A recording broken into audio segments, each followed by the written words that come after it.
What's going on, guys? It's Crater here, and Ron. We're back with another This Week in Wrestling. We do apologize for being late. We were actually here the whole time.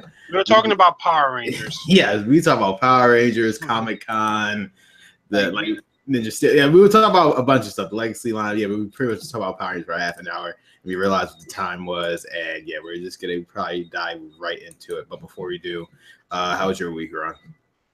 My week was pretty fine. Here and there. I'm pretty much counting down to my vacation / summer jam. This is a tournament I'm entering in.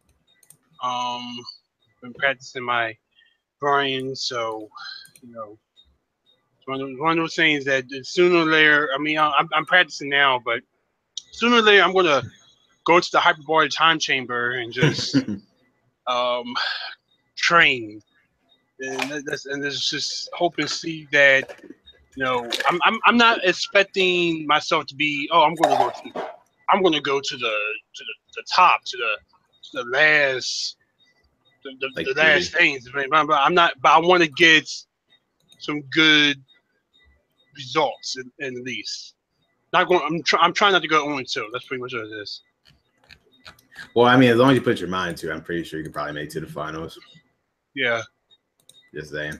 But moving on to the back, before we get to Battleground and everything else, we're going to move on to some breaking news that happened this week. One of them is that, again, Brock Lesnar possibly, the update on Brock Lesnar possibly fighting UFC. Basically, it's been reported that he basically get it. What is the test called? Something test, like a drug test that will allow. Yeah, I forgot what the name is, but yeah, it was pretty much a drug test that he has to pass. In order for him to go into UFC. Exactly. And or to fight UFC again, because he was actually, and the story. All right, so the story is that it wasn't a steroid, like an actual performance enhancer of sorts. It was something for his inhaler, because he has some sort of breathing issue that he takes like an inhaler for, and the thing that he uses as the inhaler has a certain steroid or has a certain chemical in there that can raise a red flag when it comes to doping tests. Mm-hmm. And that's what they caught, and that's why they tried to say, oh, well, you was doping when you was doing it. And that's halfway true, because he wasn't doping intentionally. He's just trying to live because he has to breathe. So exactly. So I'm guessing he's doing that, that kind of thing, just to see if he can, if he's able to fight again. So because he has to take that type of test. I think every UFC fighter who comes back from a drug test who actually failed a drug test, has to actually go for a drug test the same before they're allowed to fight back in the UFC. Now, the only reason why I even care to bring up this news, usually if it's not wrestling related, I would care less. UFC is like, it's mixed martial arts, but still, the only reason why I bring it up because this will lead into our Raw review when we get to the first segment of the show. But I just want to bring that up to keep that in mind while we bring up when we get to Raw. You understand why I brought this up when what they announced on Raw. But let's talk about Battleground, shall we? Actually, wait, you were talking about more breaking news. Oh, what was the other piece of breaking news that I probably hold on. Did I really just click off of that? I think I did, but I remember most of it, so going off of my head here. There are rumors, and we usually don't like to go into rumors, but there are rumors that after SummerSlam, that after SummerSlam, there's going to be another superstar shakeup. I refuse to believe that. Which might, these are just rumors, but hey, anything's possible with WWE. But the rumor is that there's going to be another SummerSlam shakeup or another superstar shakeup that will also include NXT stars. So there might be some NXT superstars who they don't want to wait until WrestleMania, where they usually bring up people. They want to bring them up possibly after NXT TakeOver Brooklyn, and have them start their full-fledged WWE career there. Now, the only part I believe from that rumor, there ain't gonna be no superstar shakeup, because that's impossible. We're only 4 months into it. They're like the superstars like aren't established. The people who got switched over aren't established enough on their like respective brands now for it to justify another superstar shakeup. For example, the only person they could possibly move, which will make zero sense anyway, is AJ Styles. AJ Styles goes to Raw, and someone like Roman Reigns goes to SmackDown. That's it. Otherwise, I don't see. I'm gonna say I don't see them doing so much as so much of a shakeup, but like I just said, that they're planning on having. Yeah, now the NXT part, I somewhat believe, because I feel like someone like the two people that come to mind, I'm keep thinking in my head are Bobby Roode and Asuka. If it's clear that Bobby Roode's probably gonna lose the title at Brooklyn against Drew McIntyre, so I feel like he's gonna probably go to SmackDown maybe, and Asuka might go to Raw, or vice versa. They won't be on the same brand though, because they want to at least have one of them go to one brand, the other one go to the other. I feel like Asuka is losing at Takeover. Let's think about it. Because yes, I know the whole if you lose title you get a rematch, but in Asuka's case it's different. She's undefeated. If she loses, what is literally left for her there? Her whole point in NXT is someone has to beat her. Exactly. So it's like once she loses that one match, she doesn't need any rematch. It's done for her. She has no more purpose there for her in NXT. Exactly. Another person I see them bringing up, Sanity. You see the issue with that? It all depends if they win the tag team titles. If they win at Brooklyn. I mean, if they yes and no. I mean, well, yes. No, I would say yes. I just don't think they're winning. I think that because here's the thing, I don't see the Authors of Pain getting called up anytime soon because they are still very fucking green. Yeah. Like, I mean, everything they do is hurtful. Yes, it's impactful. Yes, but trust me, if you're gonna put them on Raw or SmackDown and you're gonna put them against other people who are more veteran wrestlers than they are. They're staying there for a while. Yeah, there are people that's like, I don't want to work with them because they're super green. Versus someone like Sanity, who's like, yeah, they know what they're doing. Yeah, and then like for instance, I can't think of his name. Damo, is that what his name is? Big Damo. Yeah, Big Damo. Or Killian Dane. Killian Dane, my bad. Okay, he's worked with the main roster people before. Exactly. And everything. They know how he is. Yet, yes, he might still have a little bit of work to go with, but they probably trust him more than they trust the Authors of Pain. Eric Young has been doing this for a decade. I know. Yeah, like he has experience. He's about ready. I know. So they're doing this for a decade. So there's like, if anybody, they just call him up separately. Yeah. But at the same time, it's like if there's anything as far as a shakeup, I will see one or two people going from one to the other, right? For instance, and it depends on if they do this because we haven't seen them this week. If Zack Ryder turns heel, do you think Zack Ryder or Mojo Rawley might go to Raw? SmackDown can't afford to lose anybody else that they already lost with Superstar Shakeup. But at the same time, I can see Mojo going to Raw. Zack Ryder's probably staying on SmackDown. Yeah, I was going to say at the same time, as you say, only because Emma's on Raw, and they probably don't want those issues because they recently broke up. Her and Zack Ryder broke up. Yeah, but the way we got to talk about that because I kind of felt like what happened on Monday, that was a punishment.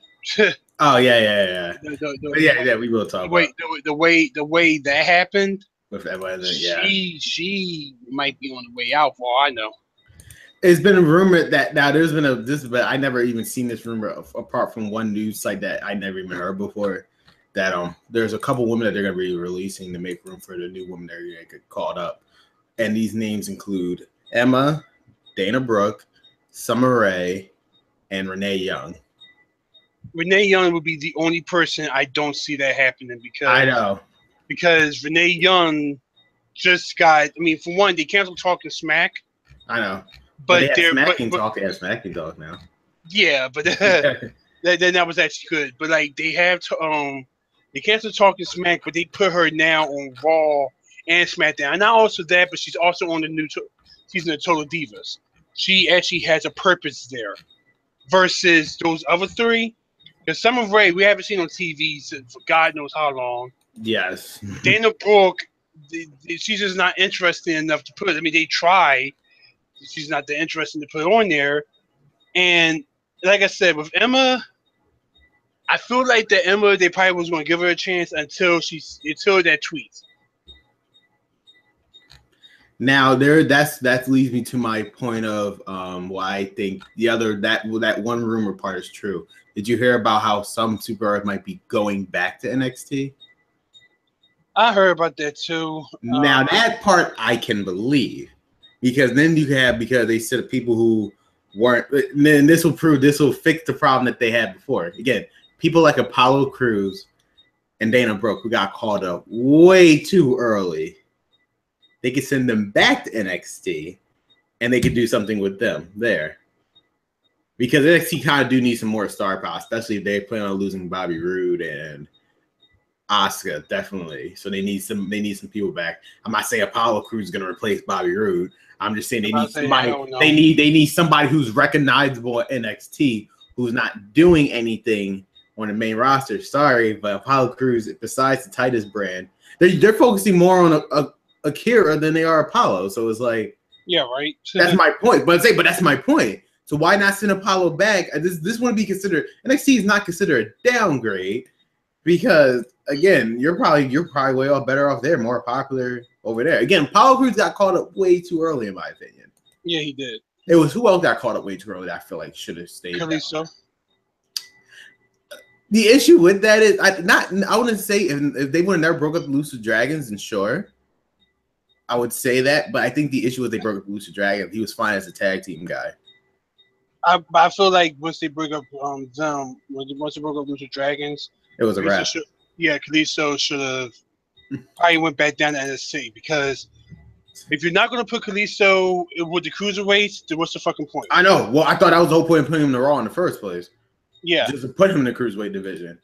But he's not on the cruiser. He's not in the cruiserweight division. So what's the point? I don't know. And the cruiserweight people need some new people ever since, sadly, again, Austin Aries left. So they definitely need some more people. And again, which I'll go over on Raw, which frustrates the hell out of me. Not anything involving 205 Live. It's just Enzo frustrates the hell out of me because like the whole point of their match, Great Fall of the Fire, especially when Michael Cole commentated at the end, made me believe this was going to be the end for Enzo on the main roster. He was going to be the cruiserweight division, but apparently not. But yeah, but that's the one thing I do believe.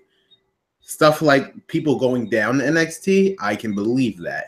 So I feel like somebody like Dana Brooke and Apollo Crews, those are the two people that come to mind and I think are going to go back to NXT just so they'll have some star power. And people like, who else? Like, and there's been rumored, even though Wall Culture talked about it, Dolph Ziggler. He can possibly go to NXT. But, I mean... Okay, let's think about it. Again, Dolph Ziggler is literally, besides Money in the Bank, he's literally done nothing this whole month. Nothing. They can send him back to NXT. He could literally be probably like their biggest heel there after Bobby Roode leaves. Because if Bobby Roode, Austin, and all of Sammy's getting caught up, they need a new heel. Unless Aleister Black is considered a heel, then they're going to need a new heel there. And Dolph Ziggler is probably the best person there. And it's like, imagine the feuds he could have. Him versus Aleister. Him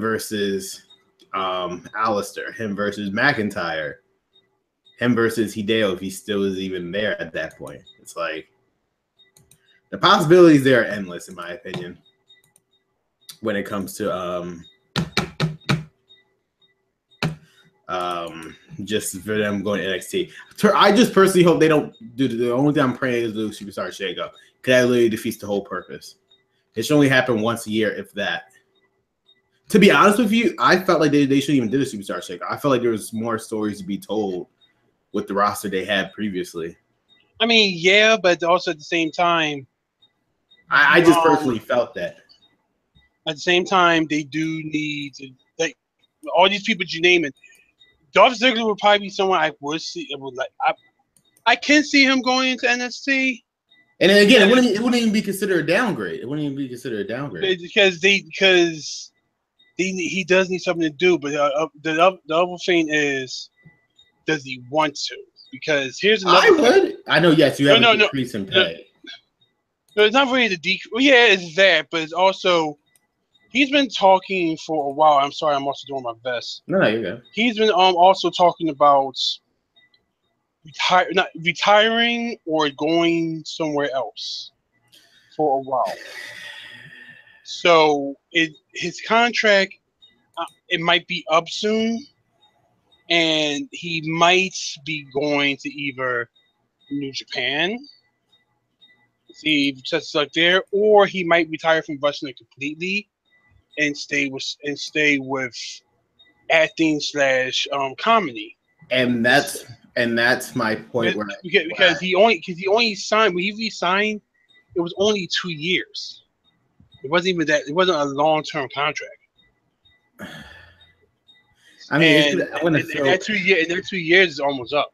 I'm gonna feel bad because, like, again, before Dean Ambrose came around, he was literally my favorite current day superstar. Before Dean Ambrose came around, it was like he was my guy. Also, you think Ziggler would have some type of thing because he shares the same birthday with Triple H, right? Which is today. So you would think that. That's why I feel maybe I don't know, maybe it's a birthday thing. Maybe again, Barrett will go NXT. But no, but that proves my point again, where it's like the superstar shakeup happened way too early because again, there was a bunch of stuff Dolph Ziggler could have did with again after him turning heel. He could have feuded with Dean Ambrose again. He could have got revenge on him from. Well, I kind of don't want to. It was like but my point is, it would have been better. I feel like it would have been better. Remember, it was two faces facing each other at SummerSlam last year, which is why it was bad. Yeah, but at the same time, actually, I'll talk about this when we get into Raw. But no, actually, I'll say it now. What?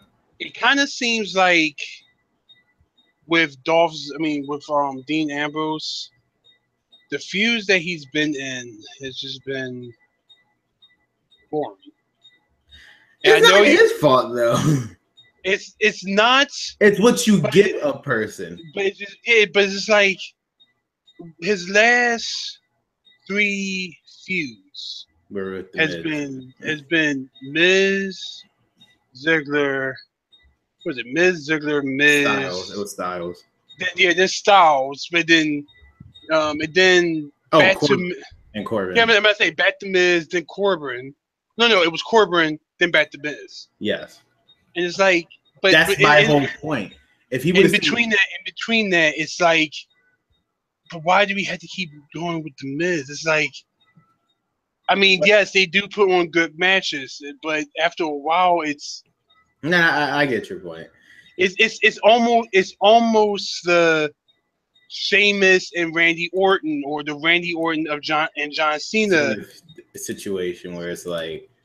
Yes, we've seen it similar. Yeah, I mean, yes, they're good rivals, but we've seen it millions of times. Yeah. No, I know Miz and Dean Ambrose are good rivals because they're polar opposites of each other, and it works. But here's my other point. This is why Dean Ambrose should be in the main event scene. Imagine who he could be feuding with. First person coming to mind: Samoa Joe. Boom, right there. Him versus Joe. Him versus Strowman. I feel like the reason why he's probably not main event because after that Stone Cold interview, well, who gives a fuck? No, trust me, some of those things do make a difference. You don't know who's watching, and a lot of people, especially Vince, apparently was mad because it's like this is your opportunity to, show yourself, show some personality. Talk about a little bit about yourself. Make me believe that I'm giving you me giving you this belt was a good idea, and he did. And I mean, and then the thing is with Stone Cold is like, hey, Stone Cold, here, do me a favor. interview Dean Ambrose real quick, and try to get him to talk, and everything like that, blah blah blah. And when Stone Cold is sitting here trying to get you to talk, and you're sitting here just giving one word answers, or not nothing to be like, oh really, that's interesting. Tell me more. It's just like I can't work with this kid. I know. Well, see, the issue is Dean Ambrose's life evolves around wrestling. That's all he knows. If you really, because think about it, he has no social media. He has no Facebook, Instagram, or Twitter. It's like we don't really know. And that's good. Nothing. So. I know it is a good thing, but it's like again, we don't know anything else out. I understand where he's coming from. What else he's a private besides private wrestling? person. He's a private person. Yeah, but it's like that's my point. It's like what else? Anything he wouldn't want to reveal, he wouldn't want to reveal because again, he would have made it publicly at this point. Again, if I'm pretty sure if he felt like it, him and Renee Young's relationship would not be public knowledge to us. It wouldn't be. It definitely wouldn't be on Total Divas. Yeah, definitely those two are the polar opposite because one wants to be private and everything. The other one wants to be public. Yeah. That's my point. It's like not to also mention, and I feel like the only reason why Dean Ambrose's life wants to be public is probably because the stuff that he used to do. back here. Yeah, back in the scene, back here in Philly, probably wants to have some of his life. Which is understandable, but yeah, but that's just personally. I always disagree with the whole superstar shakeup. It could have happened. I feel like the draft should have happened every July. It would make sense. That's when it first started. Well, that's when it first restarted. I mean, yeah, that's true. But I feel like the reason why they do it after WrestleMania is because I've always said WrestleMania is the season finale of everything. Yes, of everything, and then they try to start anew, except for like a couple of rematches here and there. The superstar shakeup. Yeah, it's pretty much the season finale. I just felt like it could have went on another year. They had just ended, add up a couple NXT people like Shinsuke Nakamura and them who got caught up. Oh yeah, you're fine. Yeah, that would be perfectly fine. But just keep the roster as it was. There's still more stories to be told with the people you had the roster on. Like again, Baron Corbin could have been the Intercontinental Champion had Dean Ambrose stayed on Smackdown. We would never have seen that. We would never seen that. We would never see the finish to what? Bray Wyatt. Not just Bray Wyatt and Randy Orton, but the whole situation Bray Wyatt and Luke Harper. We will never have a really close tie to that one. We won't see AJ Styles have finished anything with Dean Ambrose if they had anything left for him. Like there was just so much stuff. There's so much stuff that hasn't been answered. Because of the whole superstar shakeup, making everybody leave. It's like they just screwed up everything. Yeah, even the House of Horrors match was just like. Well, besides that fact, again, we would have. But even then, it's like the House of Horrors match was. I feel like the main reason why it didn't matter because Bray Wyatt was on Raw. Yeah, like it what's the point of having this? And that's my point. Bray Wyatt could have still been fucking WWE champion.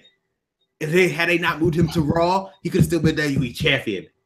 Or he could have regained his belt back from WrestleMania. Exactly. It's just I feel that's why when 2K18 comes out, I'm not switching, and at least in universe mode for me, I'm waiting a whole year, like a year and a half. I'm going to try to do what they failed to do. I feel like there'll be more stories to be told with the roster. Unless you do some shit and you automatically update your right, and they just fucking you don't want to change it, we'll change it for you. I was like fucking bullshit, but yeah, that's why. And it did hurt some people though.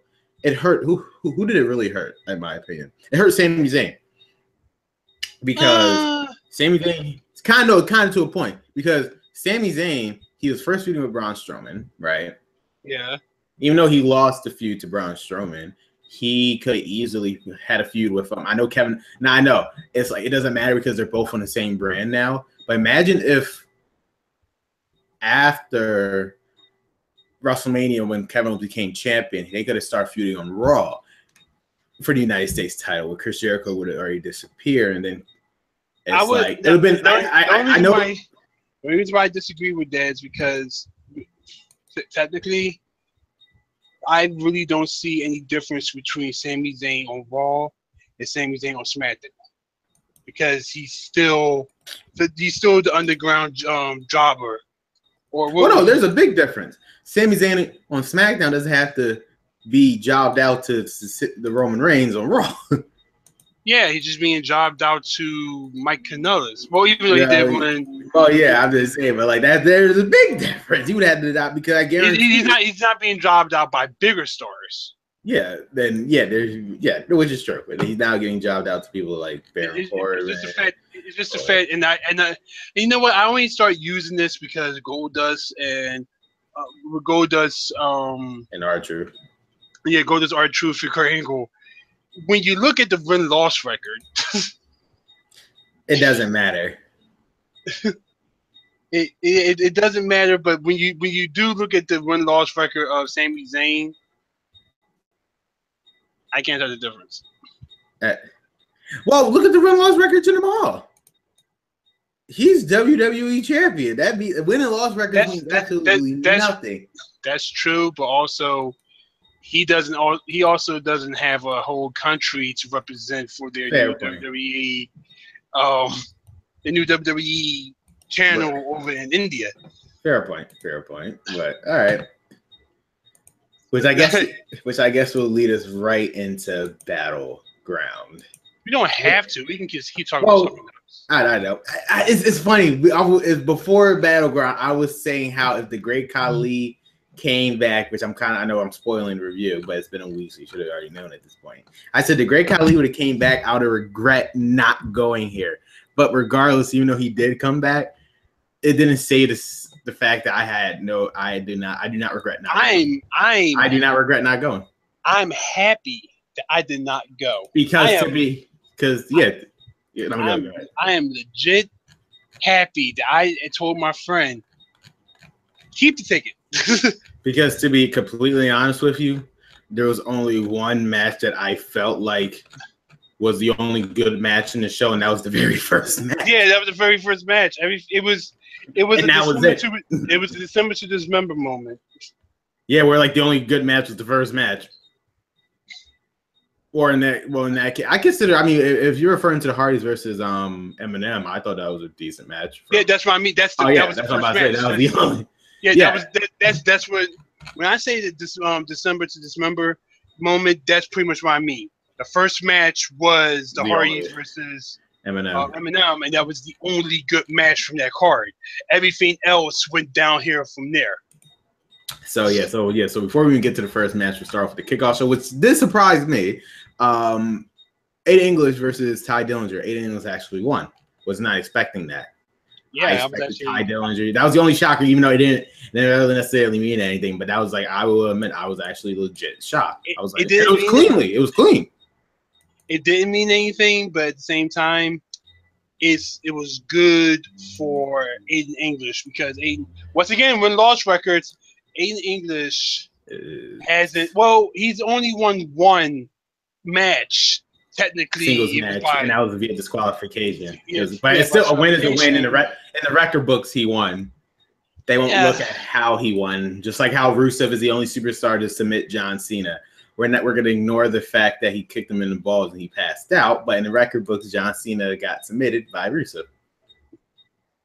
Yeah, I'm just saying, like, it doesn't necessarily matter. But in this case, for Aiden English, he actually won cleanly with Ty Dillinger. And I'm shocked. I mean, no, this helps because, again, we need more heels, mid-level heels, anyway on SmackDown. Like, they're actually, like, what's the word I'm looking for? What's the word I'm looking for? Not valuable. Shit, I'm drawing a blank. Credible. We need more credible mid-card heels. Because, again, I will always say this with SmackDown, they don't have a mid-card division. So if you want to build a mid-card division, you need some mid-card heels. I'm not saying English is going to be the best mid-card heel ever, but you need somebody. But yeah, besides that, Ty Dillinger. I mean, Ty Dillinger got his comeuppance on SmackDown, but at least for Battleground. Ty Dillinger it is a shame that we have to say it like this, even though Ty Dillinger hasn't really been on TV for a while because everybody thought fuck every Ty Dillinger. Same time, this loss that Ty Dillinger got, it won't hurt him. Oh yeah, no, it won't. He's like Sami Zayn, and he could lose like 20 different matches in a row. It won't hurt him because he's that over with the crowd.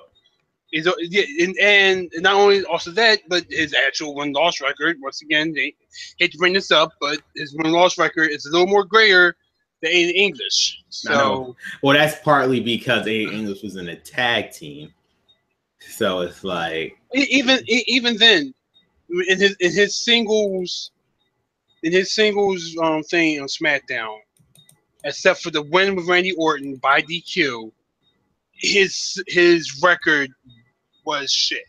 Mm-hmm. It still is shit, but at least I have a pin win against someone. Which is true. And you're right. But yeah, any other thoughts with Ty Dillinger? And the match was actually not bad either. I mean, it wasn't. Even though it was a pre-show match, most people don't really count pre-show as part of the pay-per-view. I always it was actually not because then otherwise it wouldn't be televised in my opinion. Yeah, but it was actually not a bad match itself, and it was a surprise win. So yeah, it's a good job for English. Now we move on to the only good match of the show. And pretty much after this, we can just talk about Raw. No, I mean we're gonna have to skim through everything else, but yeah, the only good match there's only match we're really gonna go in depth in, which was the Usos defending their SmackDown tag team titles against the New Day, and not only was it matches a night, it was literally the only good match in the show. I mean, like I said, I'm glad, even though this was in our home city. I mean, goddamn. I have something to talk about with that, so we'll keep going. Yeah, so the New Day, the match though, it was incredible. I mean, finisher after finisher. When the Usos hit the splash from Kofi Kingston, I thought it was over. Nope. Kofi Kingston, I think, did Trouble in Paradise. Nope. And it was like they hit their finishers and it still wasn't enough. And it was just, yeah. And again, I liked when to see SmackDown, they did the continuity correctly. Again, because of the numbers, the New Day was able to win the tag team title, so the Usos were pissed about that. So pretty much what they did on SmackDown, they rectified that. Well, I'm not going to spoil that, but again, they rectified that on SmackDown. But the whole point is, since the New Days have the numbers, they always had that advantage, and because of that, they finally became.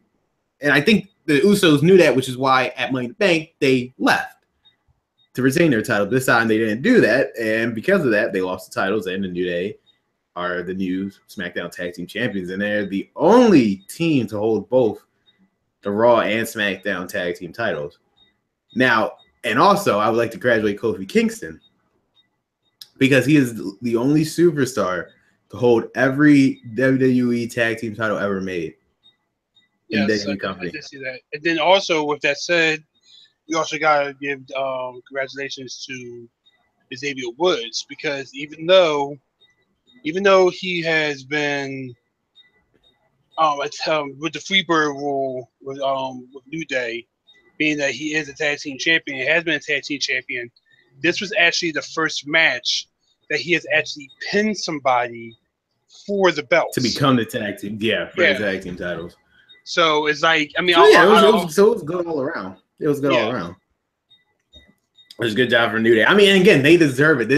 It's so funny to think about 2 years ago, this gimmick was the most trashiest gimmick ever. It was like dead on arrival. And now it's the most over the most over thing on the main roster. It's pretty much the most money making thing. And it's like it's amazing how much they was able to turn around like that. And there's literally the most over the most over skit or like segment, like anything that involves New Day, they usually knock it out of the park. Nothing that they have done is not gotten old yet, in my opinion. Well, except for Old Day. Well, that wasn't really them. It was. I mean, it wasn't really nobody. It was just a creative team. I don't know what the fuck they were smoking. They agreed to it. Yeah, I know, but it's like they could have said no. You could have said this is probably not good. We should probably find something else.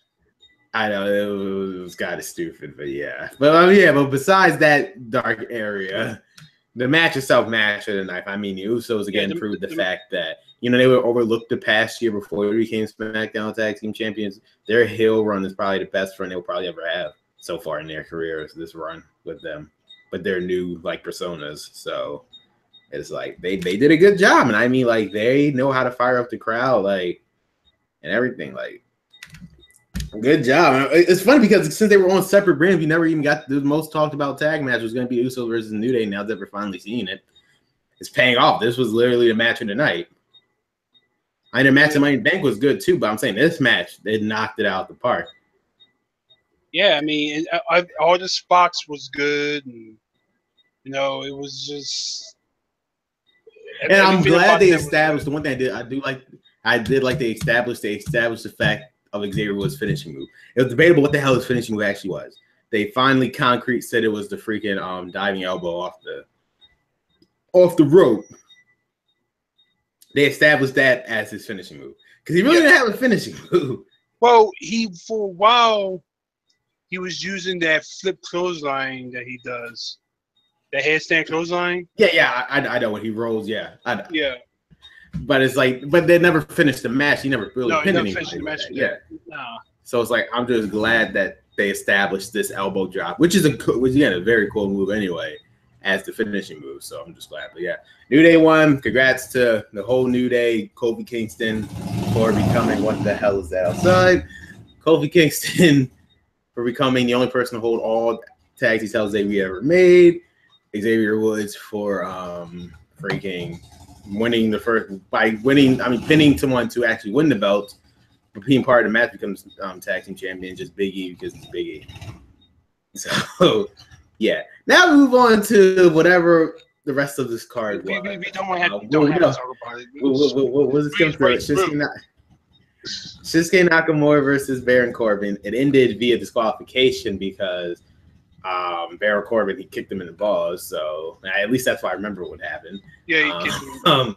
So there's that. I mean, the only upside to this, it didn't really hurt anybody. It didn't hurt the fact that Shinsuke Nakamura, he won, and it's like they got themselves out of that situation where it's like, okay, either the Money in the Bank person is gonna have to lose, or their most over superstar. As you say, that Smackdown happened.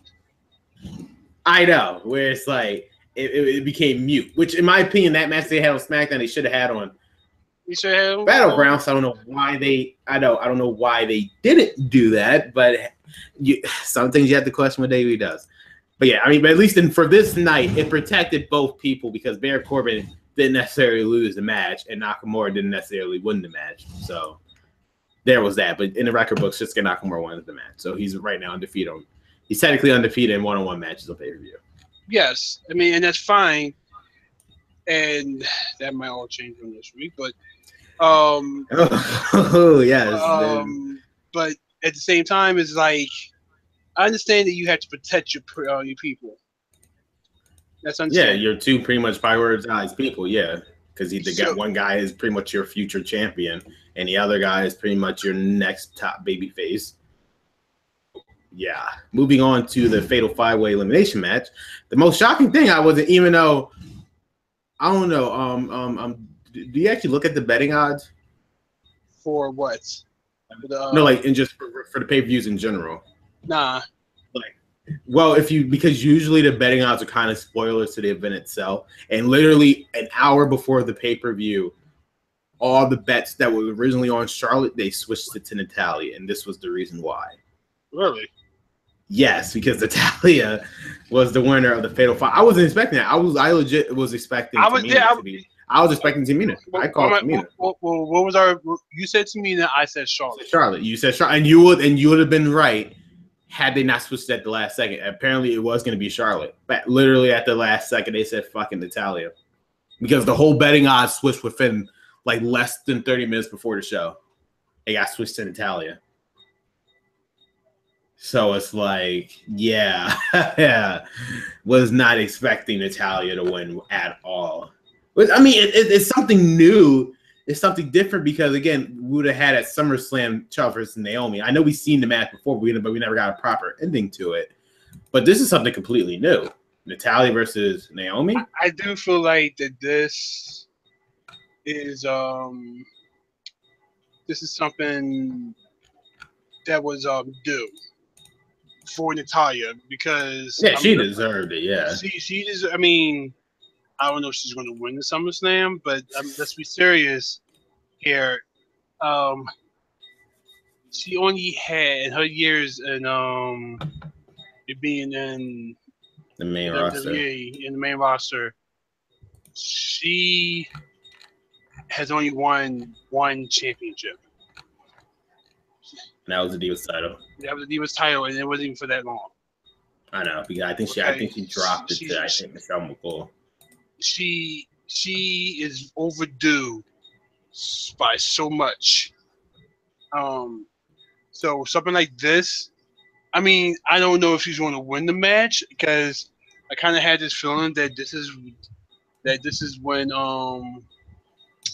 Carmella might cash in on anyone.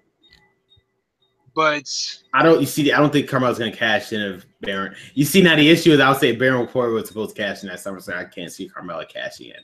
But with this whole thing happening on SmackDown, it's I'll say it like this: I feel like she might attempt to cash in, and then here's what I can see happening. I can see Carmella cash in before SummerSlam, so it could be a triple threat. Yeah, but at the same time, I don't think that they're going to do that anymore. I think they like the one-on-one. Yeah, they like the surprise factor of the Money in the Bank, other than the hey, I'm going to cash this in at this. They like the Rob Van Dam. Yeah, I know. He actually said when he was going to cash it in. Yeah. And no, I do agree with that. I mean, again, Natalya winning was shocking. I legit thought Tamina. The second Tamina lost, I thought I gave in to Charlotte. I was like, yeah, never mind, it's gonna be Charlotte. But again, even she lost. So it's like, I don't know where this goes from here for the women. Like, that's the whole issue. Where does it go for the women? I know it's the rumored Becky Lynch versus James Ellsworth at SummerSlam. I know that's a possibility, but for Charlotte, what can she possibly do now? The only person she can feud with is Tamina, but it seems like Tamina's having issues with. There's so many possibilities with this women's division. Now, what they could do is pull the trigger after SummerSlam and put Asuka on SmackDown. Then it's like, well, fuck it. Who's gonna fight Asuka? The first person who come to mind would clearly be Charlotte, because they never fought before. Yeah. So I mean it. I don't know. So many possibilities. I know, but but Natalya just winning is the shocker of this match. I mean, the match itself wasn't bad. It was just the fact that I'm just shocked the fact that Natalya won. That was what I was expecting. Now we move on to which I thought it was a good match until the end. The ending, I don't know what the fuck happened. Kevin Owens versus AJ Styles for the United States title. And as you say that, I can tell you what happened because please elaborate because there's a bunch of stories. Yeah, I mean, it's one of the things I read that if this is true, why the hell did y'all do this? And then why? And if it is true, why does it may seem like SmackDown? This whole match didn't matter anyway. Right, so as you know, Kevin Owens won. Mm-hmm. But it looked like it was a botched victory.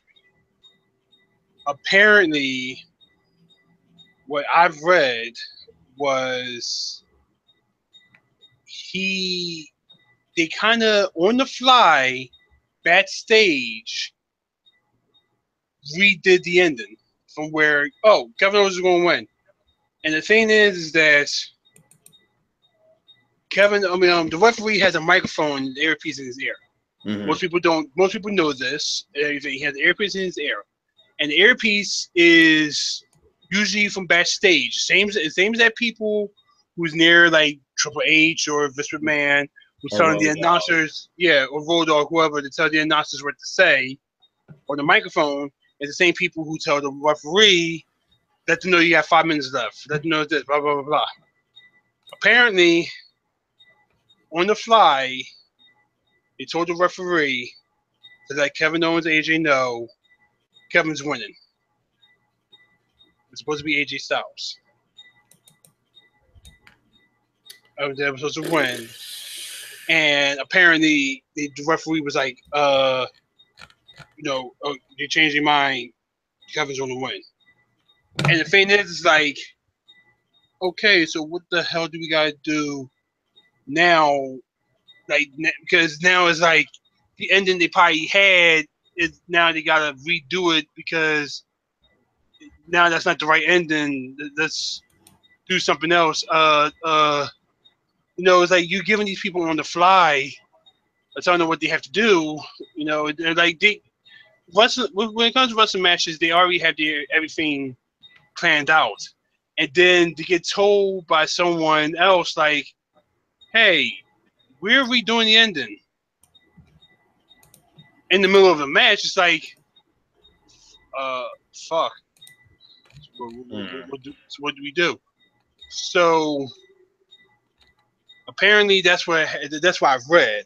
Don't know if it's true or not, but it would make sense of the fact of why that ending happened the way it did. But apparently the arm was up.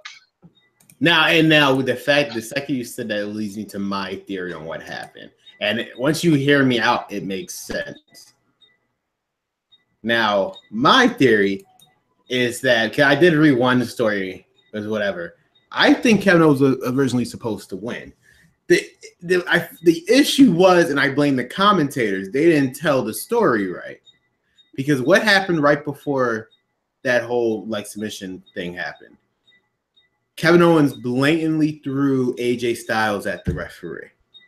So the referee was knocked out, right? Yeah. AJ Styles put Kevin Owens in the what the hell is it called? The cable crutch, the freaking cab crusher. Cab crusher, yes, the cab crusher. He put him in the cab crusher, right? Now, with the referee being dazed and knocked out, he wasn't really paying attention to where both superstars' hands were or whatever.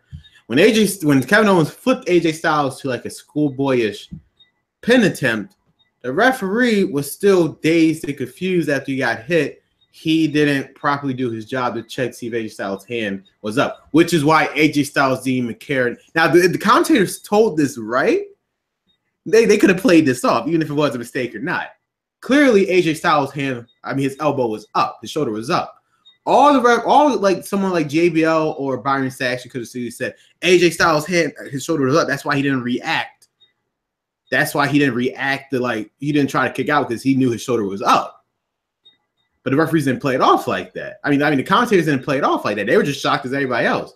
But the way I saw it, if the referee was just simply looked on the other side, he would have saw AJ Styles' shoulder was up, which is the reason why AJ Styles didn't react to anything. Because again, if AJ Styles thought the referee was paying attention, he would have saw that his shoulder was clearly up. That's why he didn't react that's why he didn't react to anything. AJ Styles could have easily kicked out of that if he wanted to. But it's just because since the referee was knocked out, the referee wasn't confident of at the moment, so he could see AJ Styles' shoulder was up on the other side. Which is why AJ Styles didn't react to anything. But once he realized it was 3, he was like, wait a minute. He was like, oh shit, what the fuck just happened? Why did it go why did it count to 3? Did he not see my shoulder up? Now, whether or not if that was supposed to be the proper ending or not, it just doesn't change the fact that I feel like it was the commentator's job. If the referee earpieces the same earpieces as the commentators, they should have realized AJ Styles' shoulder was up, and they should have just said that. And then everybody would not look stupid. The referee looks stupid, and it's like at least if the commentators would have said AJ Styles' shoulders was up the whole time, it would have made AJ Styles. They would have made him not look as stupid as he did at Battleground. Because if AJ Styles knew his shoulder was up and he heard the referee count, he should have just kicked out anyway. But the fact that AJ Styles didn't kick out because he figured the referee was looking, nobody said anything. Now, again, I guess we won't know until one of them decides to do a break to just go behind the scenes of how that match was supposed to end. Probably we will never know. But I personally feel like Kevin Owens was originally supposed to win anyway. Just because of what happened on Smackdown, I feel like he was supposed to win anyway. But it's just, I don't. Just the way the ending was, it was just weird. We can probably debate about this forever, how the ending was supposed to go, but it just, in my opinion, the match was fine up until that ending where it just fucked everything up. Now we move on. Now we move on to the flag match. This fucking match. John Cena versus Cena wins next. Versus yeah, but it's just the most hilarious part. My brother pointed this out. All Rusev had to do. Oh yeah, I know what you're about to say. No, there was multiple times that Rusev could just like threw, because he was near the United States flag even before Cena. All he had to do was just throw it in the fucking crowd or something. Yeah. And it was nothing he could do. He could just throw it in the fucking crowd or just beat a heel and just break the fucking flag. Yes, I know it got major heat and not even just wrestling, but in general, but just something. Just break the fucking flag, just throw it somewhere. Like, you had so many opportunities, Rusev, to just make sure Cena didn't fucking win the match, but I don't. Whatever. I mean, it made sense for Cena to win. Obviously, if it would happen on SmackDown, he needed the win anyway. So yeah, there's that. Now we move on to the segment I was most interested in, but they left me on a cliffhanger. The freaking Fashion X Files. It was. I mean, we were supposed to figure out who was the main people behind it, and originally it was supposed to be. It was apparently the Ascension, and it turns out they were just joking around. And Fandango showed him the head, and it looked like Connor was about to throw up whatever. That was hilarious, but and then all we get is just this weird scene with both Tyler Breeze and Fandango knocked out, and the person's dragging Fandango away. We were supposed to have another Fashion Files this week on SmackDown, but I don't know how the fuck it got cut out. Remember, they were promoting. Yeah, you're right, and it just cut out the last second. I'm like, what the hell? Where the fuck is my Fashion Files? Yeah, I think they didn't have time for that. It was, it was just, I don't even know what the hell. I was so pissed. I mean, we will never. So obviously, it's not the Ascension. So who the hell is it?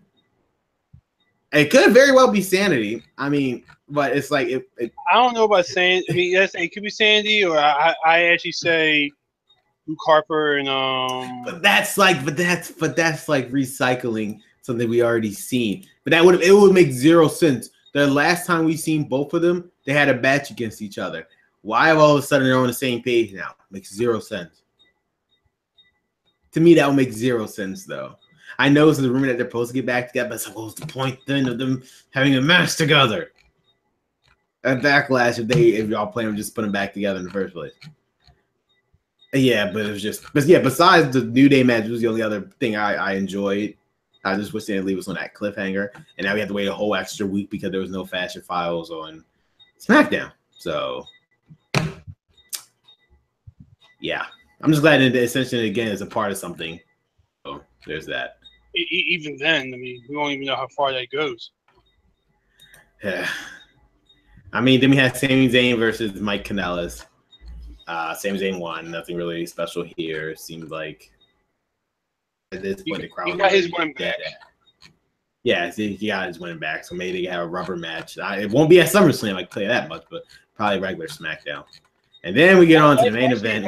Actually, for some reason, I don't see this happening, but wouldn't it be kind of funny if Maria Kanellis kind of starts falling in love with Sami Zayn and whatnot? That could be an interesting scenario. I mean, is Sami Zayn like married in real life, or? I don't know. I'm just saying because then, like, I'm just trying to. Sami Zayn's another person that's probably his public life isn't. Yeah. So we want to know anyway. So, I mean, that would be something new and different. Where it's like the guy who the two people are legit married in real life, that person's falling for another wrestler. That could be something. I would enjoy actually seeing that. Again, SmackDown always does the experiments of new storylines or whatever. So this wouldn't be like, it wouldn't be out of realm of possibility. And then we move on to the main event itself, the WWE champion Jinder Mahal, the modern day Maharaja. I'm gonna tell you the truth right now. I didn't watch the match. Why? It was good. It was good in a bad way. It was good in a bad way. That I was not going to watch this match. Even all right. Have you ever no before you decide? Have you ever pictured something that you always wanted to see, but when you see it, it's not as what you thought it was? Like, because for me, it's exactly what I thought it was going to be. Cause like I thought it was gonna be bad and it turned out to be good. No, it's exactly what I imagined it was going to be. It's literally exactly how I imagined it was going to be. Listen. It's pretty much the fact of Battleground was already as bad as it. Okay, so I was already feeling it from there. Then it was just like it was that build up that I was just like, the next match is the main event. I just sat through 2.5 hours of this. I can't do it. No, I feel you. And this was like, yo, what the hell? So it was literally, again, it was like, all I can say was literally exactly, it was one of those things where it was like, in my head, I thought it was gonna be bad, but maybe, and when in real life it was gonna be better than I thought it was. No, it's exactly what I thought it was gonna be. The only difference, there was only one thing I wasn't, which I expect was, which I will admit was a cool spot. And Randy Orton hit one of the Singh brothers off, and he fell through the table. Okay, it looked like it legit hurt it. The Singh brothers know how to sell. I will give them that. Oh yeah, they're spot monkeys. Yeah. So, but I'm saying like that spot, I thought like he was like legit hurt. But again, as I said before last week, the Great Khali showed up. I would have regretted not going Battleground, and he showed up, and it was beautiful. Because at the end, did you see the ending of the match? Jinder Mahal won.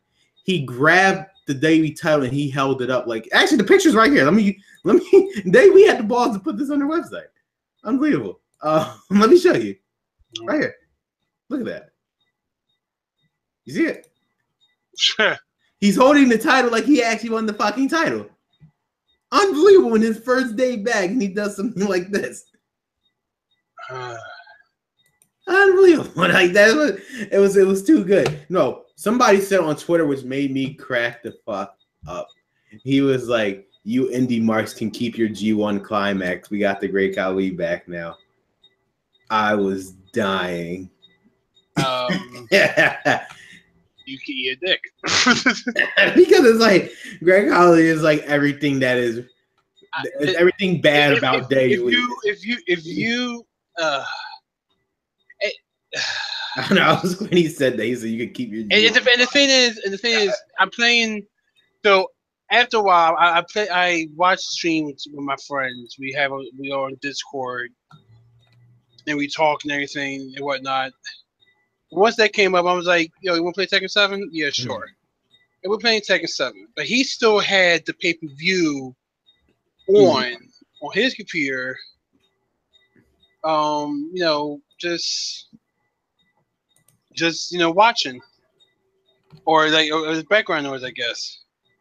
And when he said, oh my fucking God, I can't believe they actually did it. And I'm like, did what? He was like, the Great Khali is back. I'm like, I'm so glad I did not go. I'm so glad I turned this off. No. No one asked you to come back. Well, okay. Someone obviously asked him to come back. Oh, yeah. People don't care. I don't care.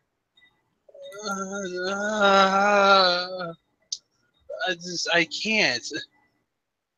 But you know what? I think it was good. It was everything good in a bad way. That's all I can say, because it was exactly what I thought they were gonna do, and they fucking did it. Just because it was the Punjabi prison match.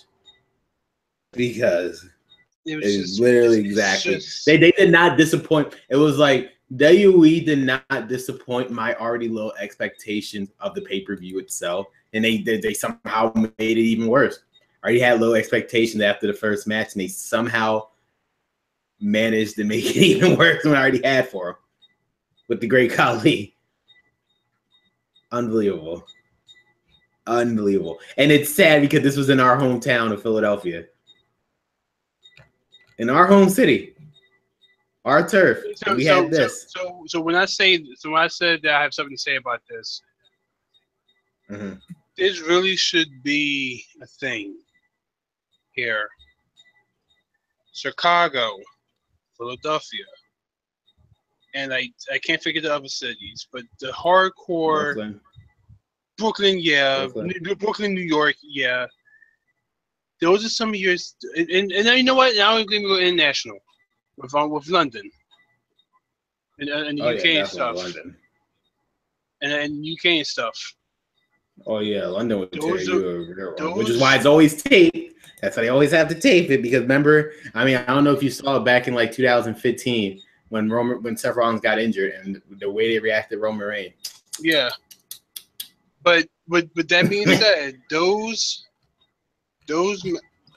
cities and countries should be the standards of. We have to make sure we put on a good show, no matter what. Okay. No, you're right. Because these are like the hard. You can leave the BS matches for the smaller towns or whatever. Like, okay, they're quiet. Okay, yeah, sure. But they already paid the money. Yeah, all right, fine. But when you're in a city like Philadelphia, when you're in a city like Chicago, when you're in a city like New York City, Brooklyn, or whatnot, depending on what barrel, where at in New York City, and you're in the UK, and everything, you have to be on your A game with your booking. This right here, this whole card, this whole lineup, other than the New Day Usos match, was shit. And you know what? I won't even go too far because no, it's sad. No, before you say it, I will admit, on paper, this was a good card on paper. If you would have here's how I would have fixed it. If you would have took out, if there was no the issue, there was gimmick matches. If John Cena and Rusev was just simply 1-on-1, and yes, that's one. Jinder Mahal versus Randy Orton was just 1-on-1 with the stipulation where that the Singh brothers couldn't interfere. Yes, that would have been. Came out, the show would have been solid. I think that was the issue. It was just these stupid gimmick matches. You're exactly right. That's what it is. Okay, you pretty much hit the nail right on the head. The fact that you had these two stupid gimmick matches is what killed it. I mean, yeah. You know what? I'll retract my words when I say that that the card was shit. The card technically really wasn't shit, but it's the fact that up to the point, they did not execute it.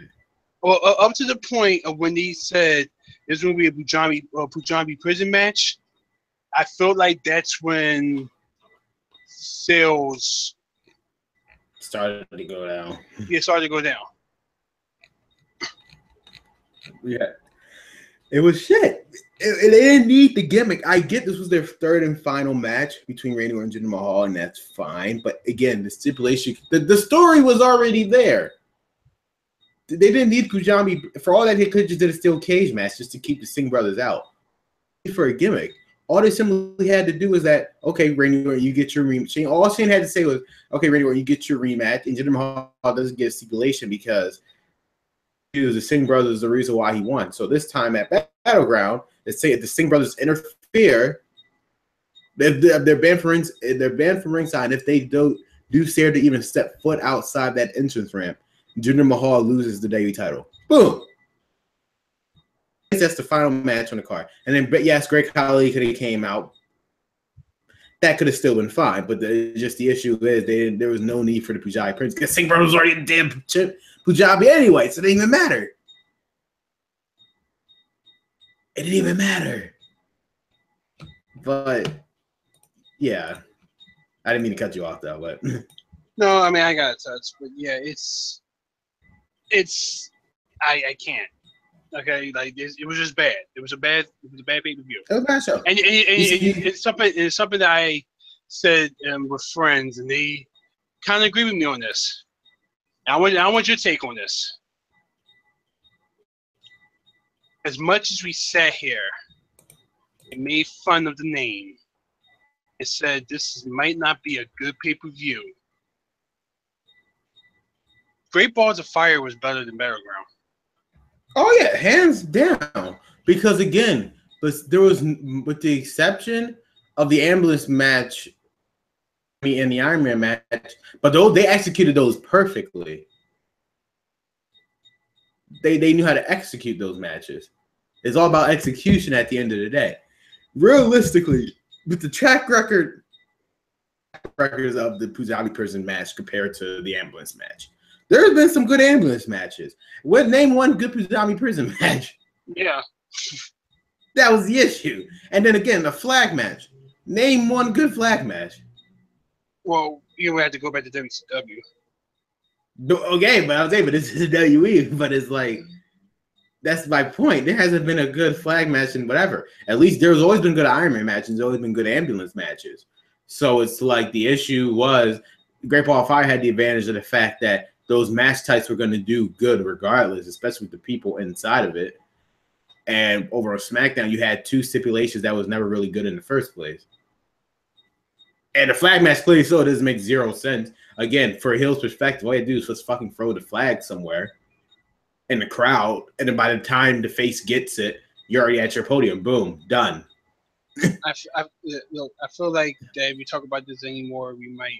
Yeah, but basically, yeah. So to sum up, basically the Battleground, if you looked at the card itself, if you took out the stipulation matches and they were just all regular matches, with the exception of the WWE title, where the Singh brothers would have they would have been banned for ringside, the match would have been good. I mean, the card, I guarantee, would have been good.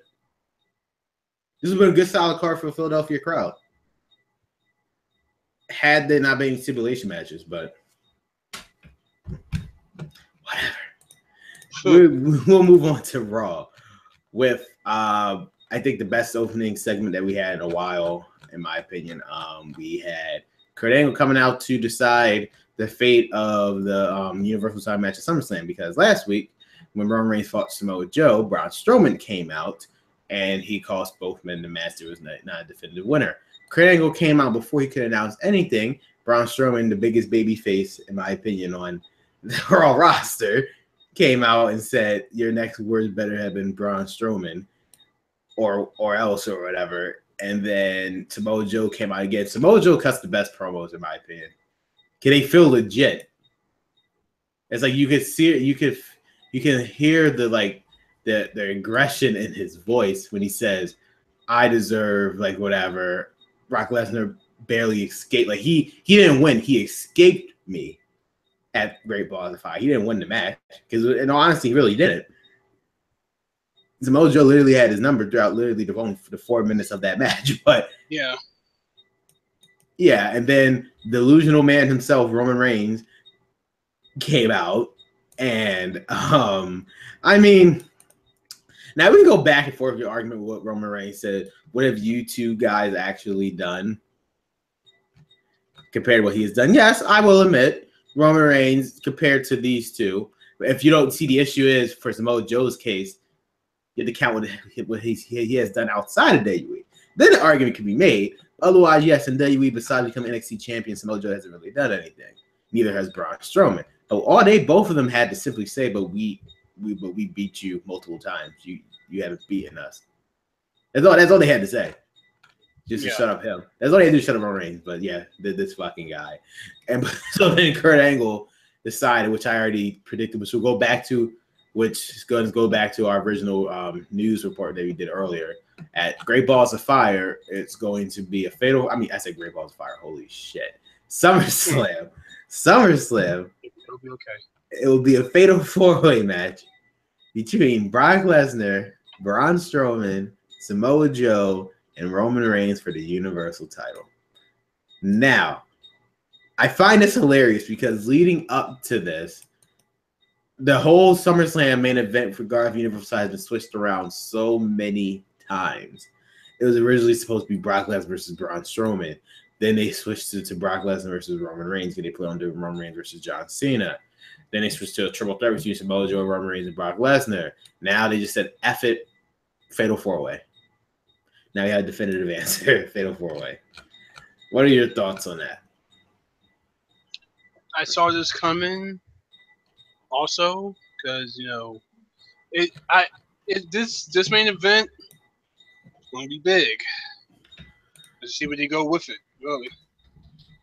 Yeah, I mean, that's all you do is see where we go with it. I mean, now this goes back to the reason why I bring that up. I bring up the whole UFC thing because now we're in a situation where Brock Lesnar can lose the title without being pinned. So I feel like to make him without making him look weak, this is the perfect way for them to take the title off of him because he doesn't have to be pinned to lose the match, to lose his title. So do you feel like with the rumors with UFC, you feel like this is the way of them getting the title off of Brock Lesnar? Because if they would have did Brock Lesnar versus either Braun Strowman, Brock Lesnar versus Roman Reigns would have won. Brock Lesnar had no choice but to take the pinfall. But in this way, he doesn't have to take the pinfall or submission to lose the match. That's one way they could get the title on Roman Reigns. Yeah. Yes, I know Roman fucking Reigns is going to win this match. Let's not kid ourselves here. Even though we have Braun Strowman and Samoa Joe, the two people that could easily tear Roman Reigns apart, some fucking how this guy is going to win this match somehow. So yeah, I do see it happening. I don't know. So yeah, I feel like that's one way. I mean, but the storyline perspective, do you even think Brock Lesnar even knows about this match? He probably doesn't even watch the show. I don't even think Brock Lesnar even knows the match even happened. No, I personally, because again, anytime Brock Lesnar comes, it's the most funniest thing ever. Remember when he first came? The week when Samoa Joe tried to choke him out on, he didn't have his Universal title when we got out the car. Yeah, he didn't even have his title on him. It's like he forgot his title. At the same he time, doesn't care. At the same time, I feel like that the title that he gave him was a replica. Yeah, because he probably legit forgot his title. Dude, you forgot your fucking title. You know that one title that we gave you that you never show up with? Because you never show up anyway. That title, he fucking forgot. The one day out of the month he's supposed to appear, he doesn't even have his title on him. That shows how much he cares. And it's beautiful. But yeah, this was a good opening segment. Probably one of the best opening segments they've done in a while. Just announced the Fatal 4-Way. And then in the end, they all had a brawl, and it was just whatever. Who was standing tall at the end? I think it was Braun because I think it was Braun. Because Braun had power. Oh slam. Yeah, he threw. Oh yeah, that was a hilarious part. He killed somebody. Yeah, I know that meme that's keep going around. I mean, that grief that keeps going around him throwing, because the way he threw that guy, my fucking guy, that was murder. Dead. He literally almost threw him near where the freaking metal stage was. That's how far he threw him. It's like Jesus Christ. He legit witnessed a murder.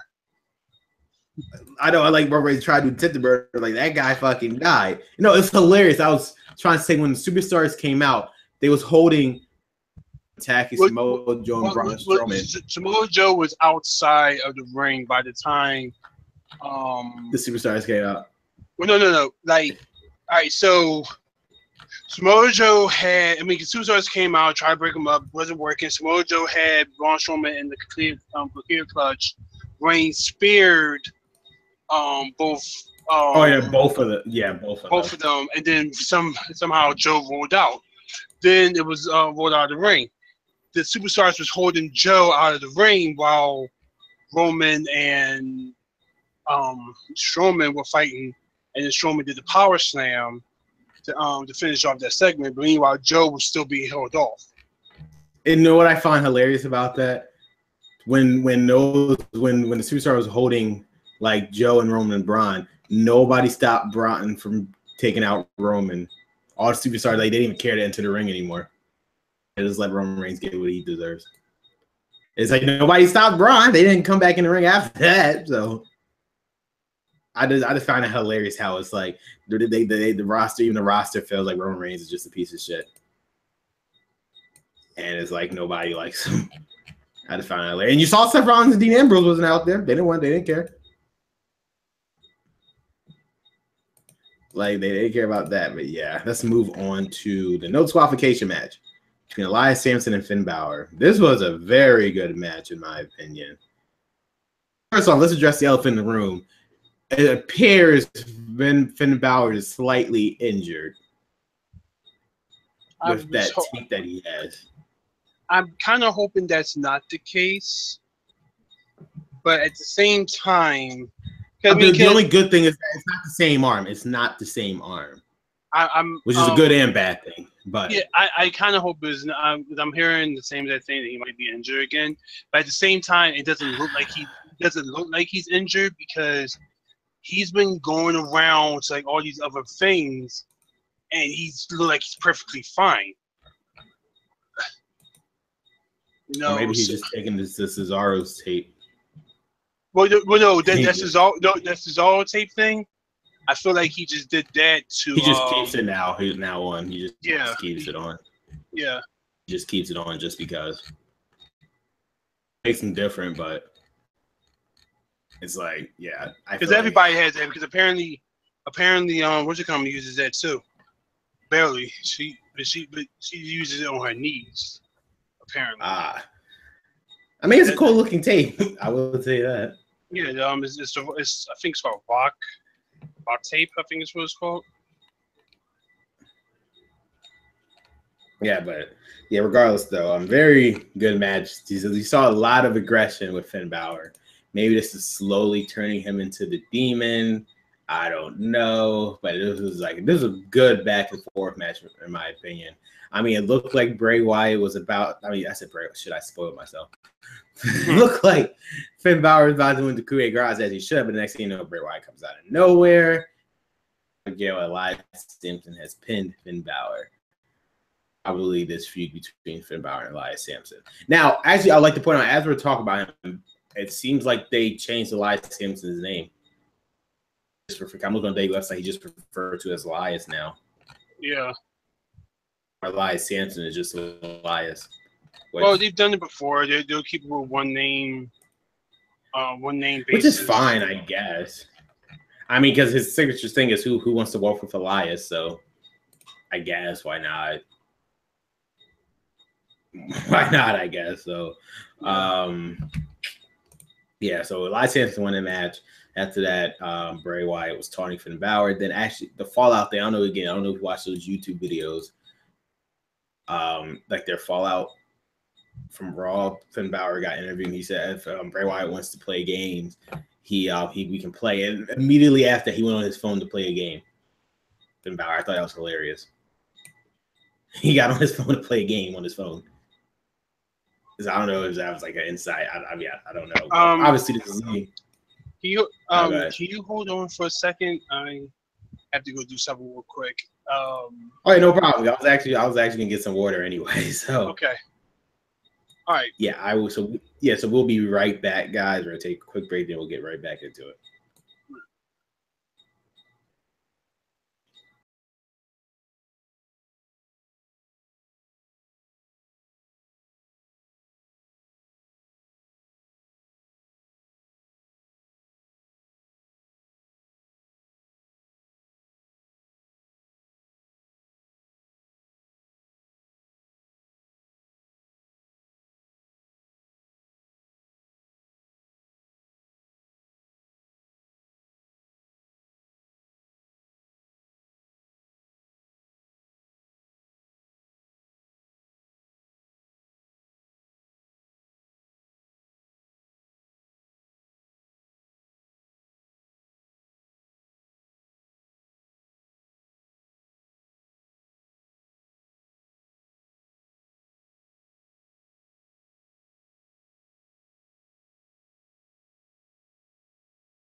All right, guys. At least I'm back. Ron should be with us momentarily. He had to do something, but at least I'm back for right now.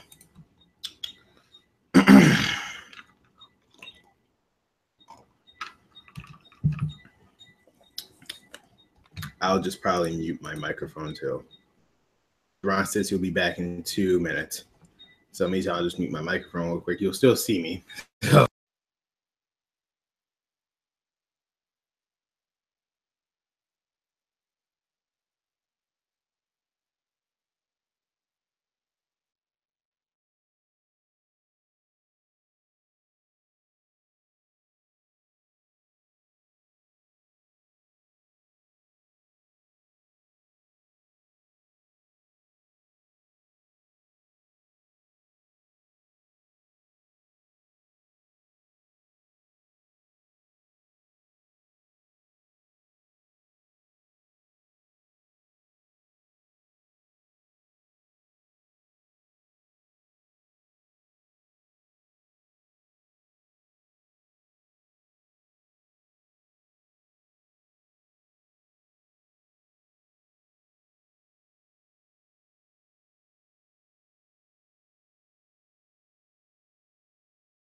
Okay, I'm back. I'm a little angry because I can't find my black thread. No, you're good, man. I was just reading something. Yeah, but I'm just like, I just seen my black thread earlier today. You saw the thing that you were selling, right? Yeah, like I have my white thread, and I can't find my black thread. And I'm just like, where the fuck did I put it? Do you have like any pets or anything? No, I have a cat, but she doesn't go anywhere near my room. Maybe it took it. Nah, so like I said, she doesn't go anywhere near my room whatsoever. Gotcha. So, I'm just going to like attempt to get something else there. Don't worry, man. You'll find. I know you will. He was able to have to buy some more thread tomorrow. Now, where we were at was, I think we had Bray Wyatt and Finn Balor. So, where do you think this is going to lead? I mean, obviously, match at SummerSlam, but you think we'll finally see the Demon out of this? Yeah, I feel like that this is what this story that's coming out with this has to bring the Demon out. I feel like this was the way. Excuse me, I'm still looking for it. I feel like this was the way they were supposed to essentially bring him back in the first place before they did the whole matches and have like different matches and stuff. I feel like this was something that was supposed to be made months ago, and I feel like now they just saved it for SummerSlam. Since SummerSlam was the official last time we saw the Demon. I know it's fitting. If he does come back SummerSlam a year right after he debuted on, I mean, where he had his first match as a Demon. Sadly, his last match as a Demon. Well, so we'll see how that goes from there. The Big Cat versus Enzo, the rematch from Great Balls of Fire. And I felt like there was no freaking point. They established the fact. Part 3. This is part 3. Remember? Oh, actually, no. This is part. Oh yeah, technically, yeah. Yeah, I mean, there was no point. Yeah, it's like, again, at Great Balls of Fire, thanks to Michael Cole's commentary, he specifically made it clear Big Cass can move on to bigger things now. On his own, but where does this lead Enzo? That was the big question. Where does this lead Enzo? This was a perfect opportunity to keep him off like 2 or 3 weeks and then boom, he could be on 205 Live. Him and Neville could have made it. I mean, could have been in a cruiserweight match at SummerSlam. Boom. You really want him on 205 Live? Because no, it just makes sense. Not just because like I feel like Enzo is nothing. I'm not saying Enzo will be nothing more than a cruiserweight. It just makes sense. They, after Austin Aries left, they need a new face now. I mean, you're right about 205 Live right now. Name a top face right now besides Akira. If they do something, Cedric Alexander. True. I mean, because I feel like, I'm talking about something. I'm talking about somebody that will instantly click with the fans just like that. They already got Akira with the ha ha ha thing. I mean, that's true too. Enzo will be the only other person. That's true too, but at the same time, I've said this before. I personally, I don't think he's long for wrestling anymore. As a matter of fact, if you want to talk about people going back to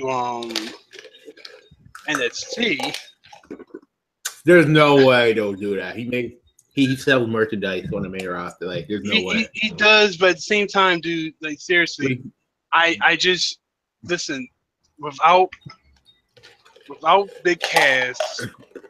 I know he is nobody, but he's really. But they already worked. That's why they worked so well. I personally without Enzo, Big Cass would be nobody. He was just the wrestler. Enzo was the mouthpiece. He was the one who sold you on what they were doing. Big Cass was just the wrestler. Yeah, but the same thing would be opposite. Because he was the wrestler, Enzo was not the wrestler. Yeah, and I felt like that the better way to probably handle that would probably been more like, Enzo retiring from wrestling. My whole thing is this. I feel like that they're going to probably, and I said this to you last time, I feel like they're going to transcend Enzo into more of a hosting gig, announcing gig, something like that. Because it's not saying he can't wrestle, but it's the fact of they really don't have nothing for him. And even if they do put him on 205 Live, I mean, it's just, I don't really see the point of it, really. He just has to prove on his wrestling. That's all really. I mean, if he can improve on his wrestling, he's the full package in terms of a character. The crowd, just him with him talking, he's over with the crowd. So it's like, he's definitely over with the crowd. But for some reason, personally, I just as far as a wrestler. No, I do get your point. As a credible wrestler, what can he actually do? Like, he can't really go into a feud with another wrestler without Big Cass on his side. That whole situation with Rusev, he couldn't have gone with him one-on-one. That's why it's just, that's the issue. And that's where Enzo kind of lacks. Without, he can't go into really a proper feud with anybody. Because all he can do is really talk. He'll just get his ass handed to him.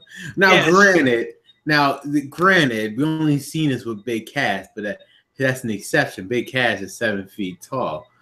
I'm talking somebody with his size, someone I'll say Apollo Crews. I'll say Apollo Crews, for example. He's face, but I'm just saying. Really see what he can do unless he goes someone within the same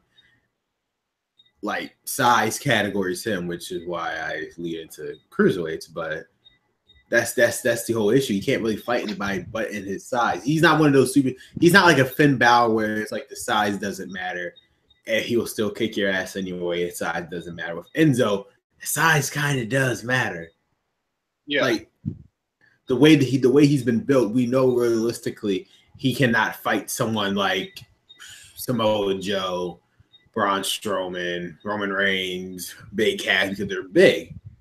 He has to fight someone in his realm. So it's like that, and that's the issue. So it's that's why I keep saying not because personally I want to see the cruiserweight division. It just makes the most sense.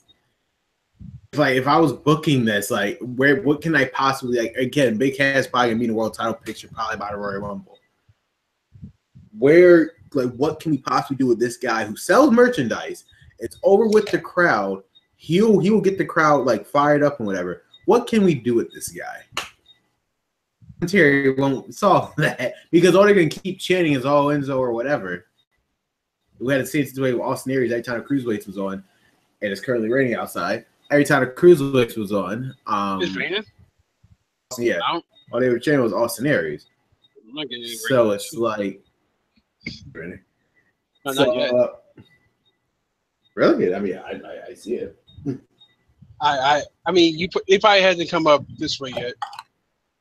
Yeah, right now. But I'm saying, like, what can we do with this guy who is not? He's not the best wrestler in the world, but by God, can he sell merchandise and make the kids believe in him? So, and that's their audience, is the kids. So, I just personally think that the I like sooner or later they're going to fizzle him out of the actual I believe part. But they could probably get it.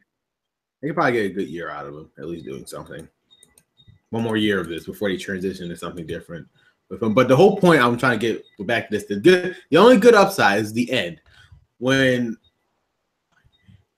Big Cass probably did the most heelish thing I've seen to make him legit as a heel, as a credible heel. He threatened to break Enzo's neck and Big Show got into the ring. Granted, that fell flat on his face and Big Show still got in the ring. But the point was, if Big Show didn't get in the ring, that would have put Big Cass so much over because Big Show would have believed, wow, he would have actually done it. Yeah. But it's like that was the only good upside out of that whole segment because to be honest with you, there's no point in this match in my opinion. But to Nia Jax versus Emma. Now, before this match came about, Kurt Angle was backstage talking to his son. Talking about his son to Renee Young, which, by the way, Renee Young is now both on Raw and SmackDown because since there's no more Talking Smack, she's able to go both. So she's a John Cena in terms of like backstage stuff. Yeah, but she's free to go on both shows. But she saw Kurt Angle. Emma came up to him and he said, and she basically said, yeah.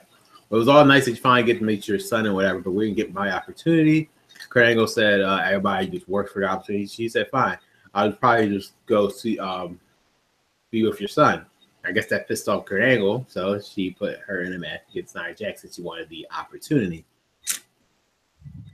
This led up to pretty much a squash match and whatever. Now, what is your opinion on this? Squash is the understatement.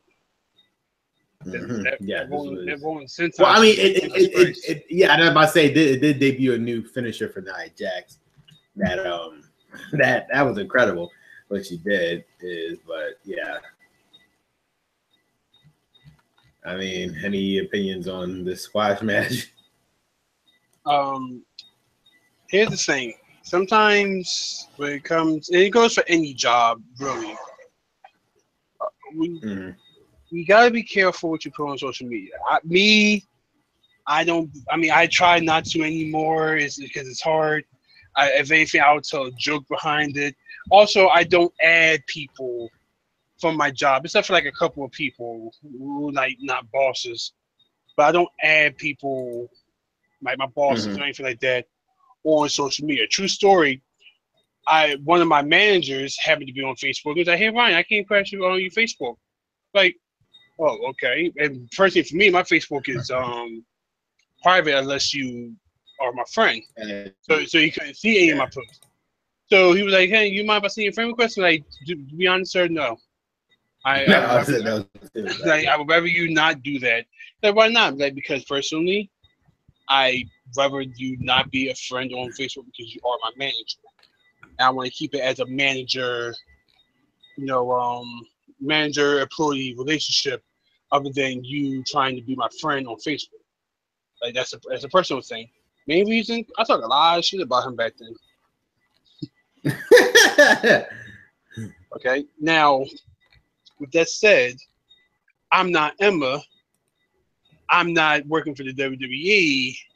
I don't have X amount of followers on my social media who can read things every day and can screenshot things every day, or have the headballs who read these things who can go and tell someone else, who can go tell someone else, who can go tell Vince McMahon or whoever is their HR, I guess you might say, and show Vince McMahon these things. They'll pretty much get them angry. So last week, it was Emma's, I think it was her 5th year anniversary of being signed with the WWE. Yep. And she took her frustration out, saying that, this is my 5th year here in the WWE today, and I'm spending it by sitting backstage and catering, watching Raw. She was pretty much complaining. Yeah. They don't. I mean, I get her frustration, but just don't put it out. Some things, like the saying goes, some things are best kept to yourself. Yes, and because sometimes, because you can say they did that to Nia Jax too.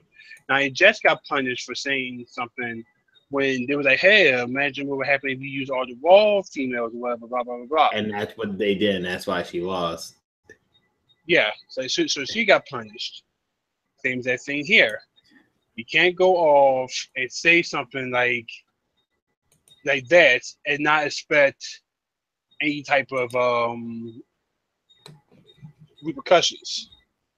And I feel like the 5th match was a repercussion of her saying what she had said. Mm-hmm. I feel sorry for her. Emma is good. I mean, her work at NXT when she first started NXT, went up to the main roster and went back. Her second run at NXT was probably her best run ever. Yeah. When she went back to NXT, and then she got called up again on the main roster. We will never know what was true would have happened when she got recalled up because she got injured right there. So she missed everything, and now she's literally right back where she was when she first debuted on the main roster the first time. Nothing. Yeah. I mean, she has the gimmick. The gimmick's there. It's just, what are they going to do with it? And that's the issue. They don't know what to do with it. And it's sad. Again, I feel like I don't want her to be one of those people, but she might be called back down to NXT. And I mean, yeah, she'll be way over with the crowd. And again, with all the females, if Asuka were to leave, I feel like Emma would be the next best solution for like a top heel. Because let's just say Ember Moon wins the NXT Women's title at TakeOver. Who can she possibly feud with? If Nikki Cross also gets caught up, her only viable options are Royce, which they are good. Don't get me wrong, but they need more of a legit, credible heel. I think it would be Emma. Yeah, I mean, it we'll see, but at the same time, it's like for right now, that squash match was pretty much punishment. She'll learn not to say. She'll learn not to speak her mind, and it's a shame that it has to be like that. I know you can't speak your mind. It's kind of ridiculous, but hey, it is what it is. So, I mean, it's whatever. Sometimes that's the environment you work in. I mean, to be fair, I get it from WWE's perspective. At the end of the day, this is scripted television. It's like, and this is where it's like, and we can probably get in a whole debate about this, where it's like, it's like what you're signing up for. It's like what's the word I say? Your role in the company. Yeah. I'll give you an example. James Ellsworth. James Ellsworth knows his role in the company. He knows he'll never become WWE champion. He knows he's purposely there for more of a comic relief and to get more heat for Carmella. He knows his role. Like people like that. Now I get where it's like they're actual wrestlers. Not saying James is a wrestler. He is actually a wrestler. It was just the point is here WWE. He's supposed to be treated as comedic relief. I get with Emma where she came from being here for 5 years, being on NXT, pretty much paving the way for the whole women's revolution. Now she's doing nothing. I get it. But it's like I feel like they told her this in advance what her role was going to be when she got recalled up to the main roster, especially coming back from injury. But it's like they're getting the voice out of your frustration, despite the fact they probably already told you this was going to happen anyway. You just have to wait. It's just I don't. I mean, it's like that's why it's like some things is like best left unsaid. I had to pay for it, so there's that. But overall, there's that. Moving on to probably the best cruiserweight segment since Austin Aries debuted Raw, with Akira Tozawa confronting the cruiserweight champion Neville. Akira Tozawa was pissed. This actually surprised me, to be honest. It surprised me and my brother too when we was both watching this. Because I thought that you go ahead and say it. Don't want to take your time. No, go ahead. All right, so pretty much Akira Tozawa came out. He wanted to face Daivari again, and Titus was like, "No, I canceled. I got the match canceled." So Tozawa was angry. He came out to the ring anyway. He was asking for Daivari to come out, and then Neville comes out. Neville does his whole little spick of like, you're nothing, can't cruiserweights, blah blah blah blah, and then Tozawa attached Neville, him with the senton splash. For then Daivari comes out and attacks behind, which was pretty much I knew that was going to happen. But what I didn't expect to happen was Daivari. Nobody was expecting to happen. Yeah, was Daivari attacking Neville. See, I would thought that Neville and Daivari was going to work with each other somehow for a little bit, just to interrupt Akira. Akira. But apparently Daivari also called him in that's a sick clothesline, by the way. But he called him in that clothesline. And it was like, wow, that's unexpected. I know, like this just made Daivari right here. Like this was his moment. He knocked out the top contender and the champion. He laid them both out. And it's like, wow. And then again, on 205 Live, even though it was, I'm not going to spoil that, but I'm just saying, 205 Live, he made an impact again. So it's like, see, but the issue is, I'm glad that they did this because now I made a new like top level heel star in Daivari, but we didn't need another top level heel star. We needed a top level babyface for the cruiserweights.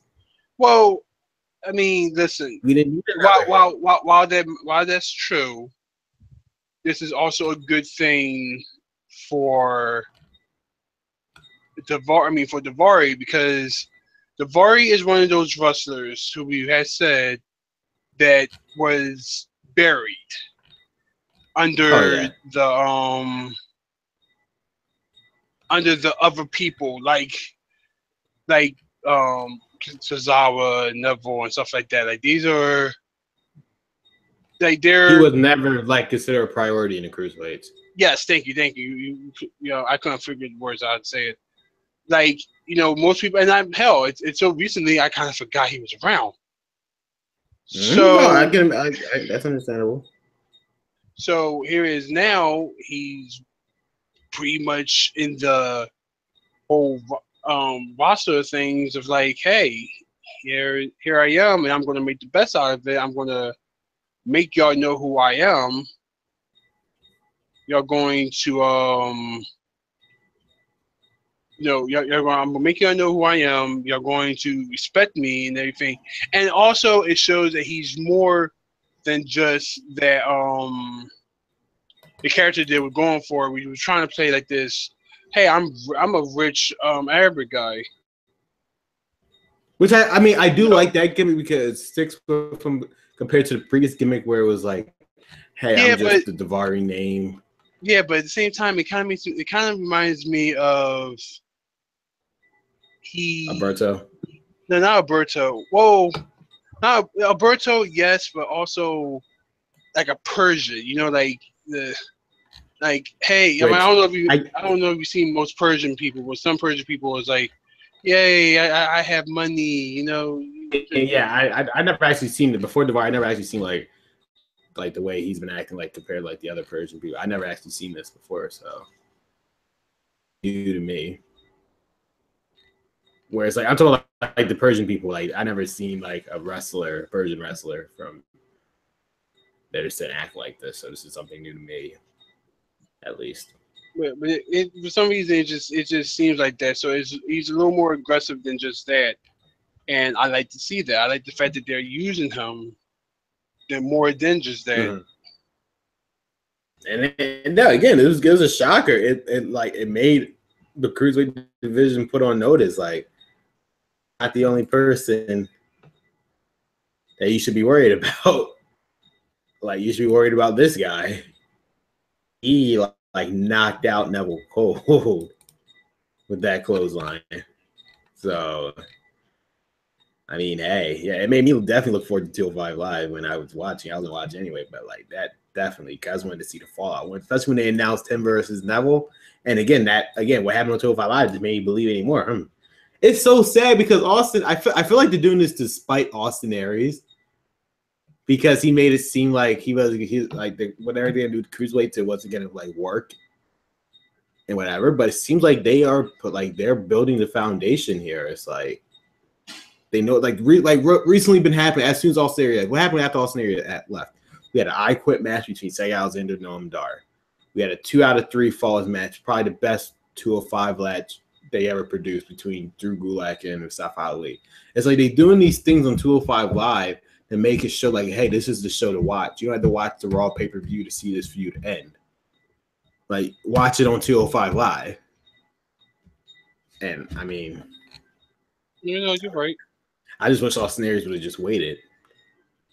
But also I look at the fact that I see where he's. I get it because Austin Aries, his career speaks for itself outside WWE. He should have been relegated. He should be like Finn Balor, even though he's less than 205. Like you don't see Finn Balor in the cruiserweight division. Yeah. So I see his point. I do see his point. And like it's like I mean, Austin Aries has faced Samoa Joe. He's faced. I don't think he ever faced Finn Balor. I'm pretty sure he would have. No, but yeah, those two came together. But his size. It's not more. He faced Styles.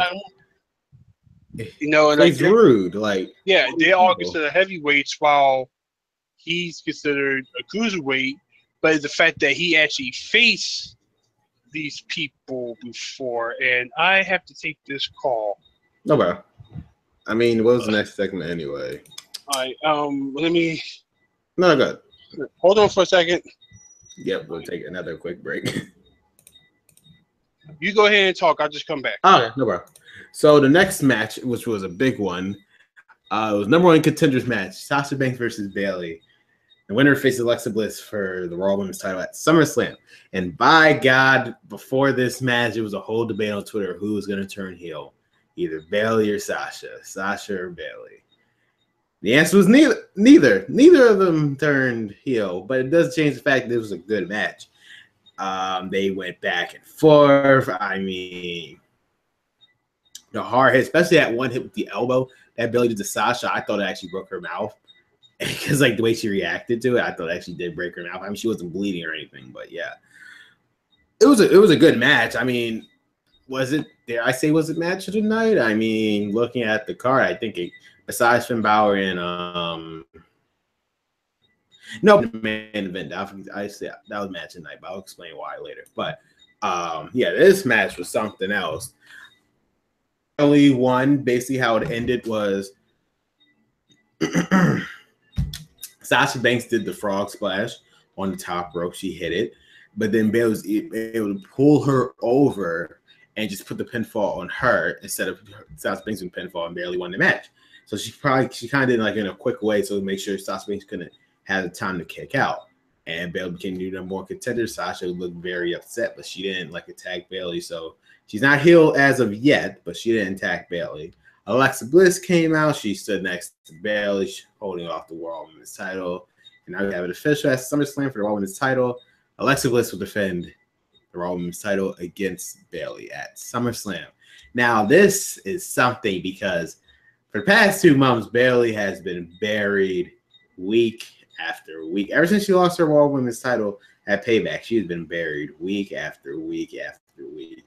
I don't know what happened. I guess she's on the good side of the management now, where it's like, hey, you're good now, so just go out there and have this match at SummerSlam now. I mean, I don't know what happened. I mean, this is a good thing because, again, Bayley is probably your best babyface you're going to have on the roster if you plan on turning Sasha Banks heel. So you kind of need – I think that we realize that it's like, oh, shit, if we turn Sasha heel, who's gonna be our top babyface in Raw?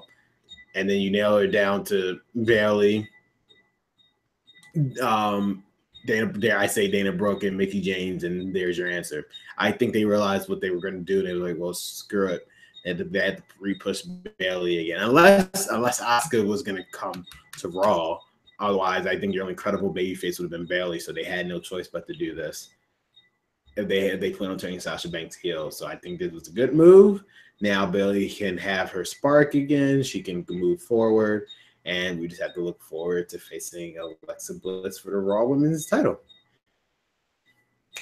SummerSlam. And I'm glad it's a one-on-one match. It feels important. It's originally supposed to be a fatal four-way with her, Sasha, Alexa, and Nia Jax in the fatal four-way. I'm glad it's one-on-one can make the title feel that much more important because these multi-man women's matches that they've been having recently is just like, but I'm glad right now both women's titles are one-on-one matches at SummerSlam. So that's very good and make it feel important. And it's funny because Universal title is in the fatal four-way match. But yeah, so the fact is one-on-one, it makes it feel important. So I'm happy about that. We move on to Jason Jordan versus Kurt Hawkins. Nothing really special here. I mean, Kurt Hawkins, this was Jason Jordan's main roster debut. I was about to say main roster debut. Raw debut as a singles competitor, one-on-one. I mean, just that's exactly what you expected. He debuted a new finisher, which is like this neck breaker-ish. Like he flips somebody does like this neck breaker. He beat Kurt Hawkins. It was a squash match. Nothing really important there. But we do know next week, however, he will be on Miz TV. And he will be talking with the Miz. Now it's been rumored after reading the news today that the next big feud for Jason Jordan and for Kurt Angle is for Jason Jordan to feud with the Miz at SummerSlam for the Intercontinental title. And Jason Jordan is actually going to win the Intercontinental title, which will make Miz pissed and try to make Kurt Angle get fired. So I think the seeds will be planted next week with the whole Miz TV with Jason Jordan. So if that is the case, I mean, putting the Intercontinental title on Jason Jordan, makes it really seem like which one's more important here, the United States title or the Intercontinental title. Yeah, and so, personally, yeah. I heard that too. Personally, I think that's way too early. Yeah, it's way too early. I mean, he just started his single thing, and it's like, I feel like that's probably a little too early to give him a title. They're trying to give him the Jinder Mahal treatment. Yeah, but okay, like I said earlier, the only reason why they gave it to Jinder Mahal is because Jinder Mahal is being marketed for a champion, for India, because India is about to get this WWE thing. Mm-hmm. Jason Jordan is Jason Jordan. He's Kurt Angle's son. Yeah, quote unquote. Yeah. So it's like I feel like that there's really no point of giving him a title right now. Like, I don't see that. I don't. Okay. I definitely agree. That's wow. It's weird. It's so weird. I mean, they give it but to it also does stem to the fact of you're done with Ambrose. Yeah, and Rollins. That officially means they're done with them. So. Yeah. I mean, hey, you can't say they're not giving Miz something new because we were just bitching about Miz versus Ambrose, but we weren't expecting this. So, yeah, Jason Jordan out of everybody. Next, we move on to a interesting dynamic, which they've also been doing in NXT. The Revival versus Gallows and Anderson. Two heels facing each other. And they were doing the same thing with NXT recently, and I find that seemed like an interesting dynamic. It was a good match. I mean, I'm glad that Gallows. It looked like, I mean, for the match itself, it seems like Gallows and Anderson were considered the faces. They was able to get the crowd behind them before the match even started. I say this is a good brothers town, and the crowd cheered. So I guess for this one night only, they were considered faces, but in reality, they are heels. So yeah, it was kind of it was weird. I mean, but they're doing the same thing in NXT with the revival. I mean, I'm about to say revival with Sanity and the Authors of Pain. So it's like they're two heel teams, unless you're considering Sanity faces. I mean, I'm sure, I guess. But yeah, the Revival won with the Shatter Machine. Then the Hardys came out, tried to attack the Revival, but they left. Now, this is speculation. Now, the interesting part about Cesaro and Sheamus, they was looking at this match, and they was also looking at the main event, because apparently they will be it was originally rumored to be a multi-man tag match, but now it's apparently going to be instead Seth Rollins and Dean Ambrose versus Cesaro and Sheamus for Raw tag team titles at SummerSlam. I feel like next week there's going to be a number one contenders match. It would be like it won't be a gauntlet. It might be like an elimination style multi-man tag match next week to determine who will be the number one contenders at SummerSlam. But there's that. And I feel like obviously seeing Dean Ambrose and Seth Rollins are going to win and move on to SummerSlam. So any thoughts on this? I'm a little confused because I was thinking like, is the club now face? Like, what? I don't think they are. I mean, I don't think they are either. But it was just a little confusing. They could be considered like tweeners, because like on one hand, like they was able to get the crowd behind them. But on the other hand, it's like they're not really faces. Like they're just doing what they want to do. But it's weird, because right now, how many face tag teams are there? The Hardys and Heath Slater and Rhino. Unless, I mean, I'm not going to say Dean Ambrose, Seth Rollins, because they're not officially established yet as a team. So they only have two face teams. So it's an interesting dynamic that they have right now going on. And now we go on. Speaking of which, we go on to the main event itself, which I feel like this was amazing. Dean Ambrose and Seth Rollins versus The Miz and Miz Taraj. Just the tag team chemistry, in my opinion, with Dean Ambrose and Seth Rollins, like they haven't lost a touch. No, they haven't. It's actually pretty good. Yeah, this was amazing. Like they executed all their moves perfectly together. It was like even The Miz couldn't believe it. He was like, "Wait, what the fuck is happening?" When he got rolled out right before that commercial break, like even I believed he was not expecting how this match was going about. Like he was not expecting that at all. And I mean, they did. They worked together. They made sure they won the match, and then he was able to hit the dirty deeds, and because Rollins was able to save Ambrose, and then he's able to hit dirty deeds, and he was able to win the match. Now the interesting part comes at the end, because Seth Rollins was trying to do a fist bump with Dean Ambrose, and he just left. I guess he still doesn't fully like trust Seth Rollins yet. We'll see what happens next week, though. But I'm glad what they're doing with Raw. It's like what they're doing with Raw. It's like kind of what they're doing with SmackDown. The secondary title is taking more of a precedent than the main title. Like recently, like sometime the main event, or like the main event is anything. I feel like we're in an era where it's like the main event is whatever the best story is going on at the moment. Like remember they had the Raw Women's Gauntlet match like a couple weeks ago. That main evented the show. We had the Women's Money in the Bank that main evented the show. It's like it's whatever they deem like it is considered the main event of the night. That's what they put as the main event, which I have no problem with. If it makes it different, it makes the show feel different. We don't have to expect like Roman Reigns coming out at the end and whatnot. It makes it feel different. So yeah. Any final thoughts on this before we move on to SmackDown? Interesting storyline. This is a whole. I can wrestle with you. I don't trust you yet. We're not there yet. Exactly. And don't you find it interesting? Here's an interesting stat with all three members of the Shield. All of them both won the WWE and United States title. All three members of Shield, they won both of those titles like consecutively. Like they both. Dean Ambrose won United States title, then he won the WWE title. Seth Rollins won the WWE title, then he won the United States title. So Roman Reigns. They won both. All three of them won both of those titles. And like in a matter of like their periods. I just find that's an interesting stat. None of them, besides Dean Ambrose, none of them won the Intercontinental title, but that's just an interesting stat I just wanted to throw out there.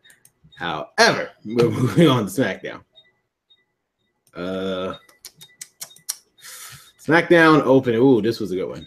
Kevin Owens came out and he said he pretty much got what he deserved back from being AJ Styles. AJ Styles came back. He said he pretty much saying he wants his rematch. He demanded his rematch. And he said no, because Kevin Owens was supposed to do the open challenge. And he said anybody but you. Because first of all, he was pretty much saying like the open challenge starts next week. And yeah, AJ Styles still, I thought it was hilarious. And he still came out. He's like, nope, not having me. Even if I was fighting, I could have it till next week. And then shocker, which none of the dirt she's reporting on it, like it came out of nowhere. Chris Jericho returned to SmackDown. How did they hide this? I had no idea. Because did you find anything on this before he came out? I didn't see anything about Chris Jericho returning. No, no, I didn't. I don't think he's back full time. Let's just get that out the way now.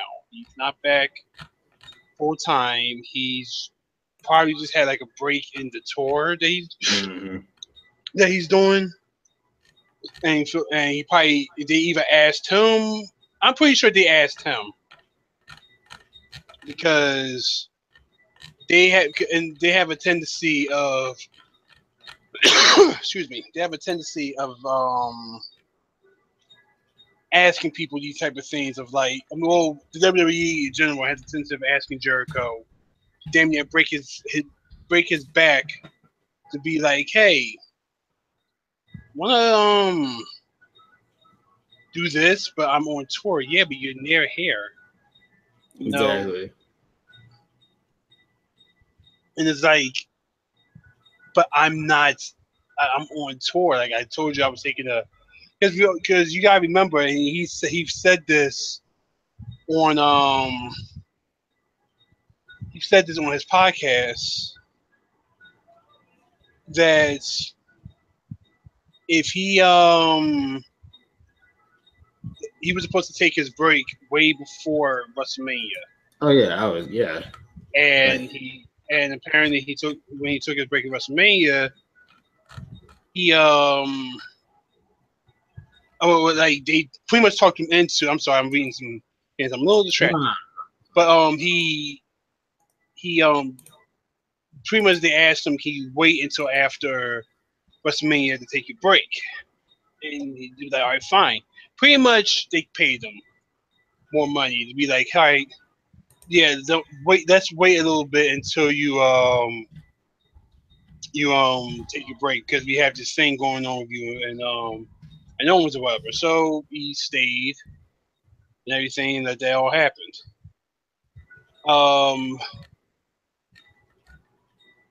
Here is now for SmackDown. I'm pretty sure they called him. They offered him some extra money. Do this quick show real quick. You don't have to come back now. Just come back. Do this quick show. This quick match. You can go right back to the thing. Jericho probably was, all right, yeah, sure, because money. Because like I said, I don't see him unless something happens. I don't see him coming back next week. I guess we'll see. As a matter of fact, hold on. Let me look up Fonzie's tour guides and see where the at. So, because like I said, I don't know if they're done touring from where he can take this break or not. Okay. Yeah, because I go on Google.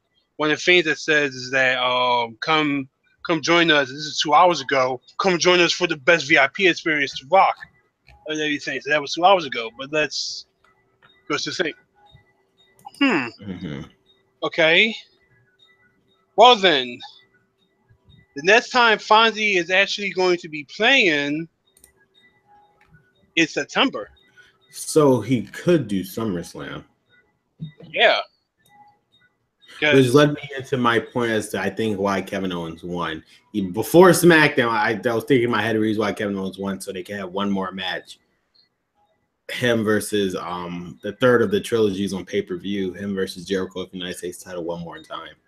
That's what I thought they were going to do, but apparently I was wrong. I mean, I don't know. I'm not going to make no plans, but or make any predictions. But the next concert, it says next 3 concerts. Hold on, I'm on your song kick thing. Mm-hmm. The next upcoming concert with Fonzie is Saturday, September 16th in New York City. No, not New York. In Minnesota, which is actually a nice lineup because it's Fonzie with Mastodon. Personally, I think Mastodon should be headlining before Fonzie, but okay. Let me see that pay-per-view schedule. So that gives him. He can do SummerSlam. You said September what? September 16th. He can do SummerSlam and whatever the SmackDown. My bad. He can do SummerSlam or whatever the SmackDown pay-per-view is after SummerSlam because their SmackDown pay-per-view is on September 10th. Well, they probably won't do. You probably won't do that pay-per-view because I'm pretty sure he's probably going to be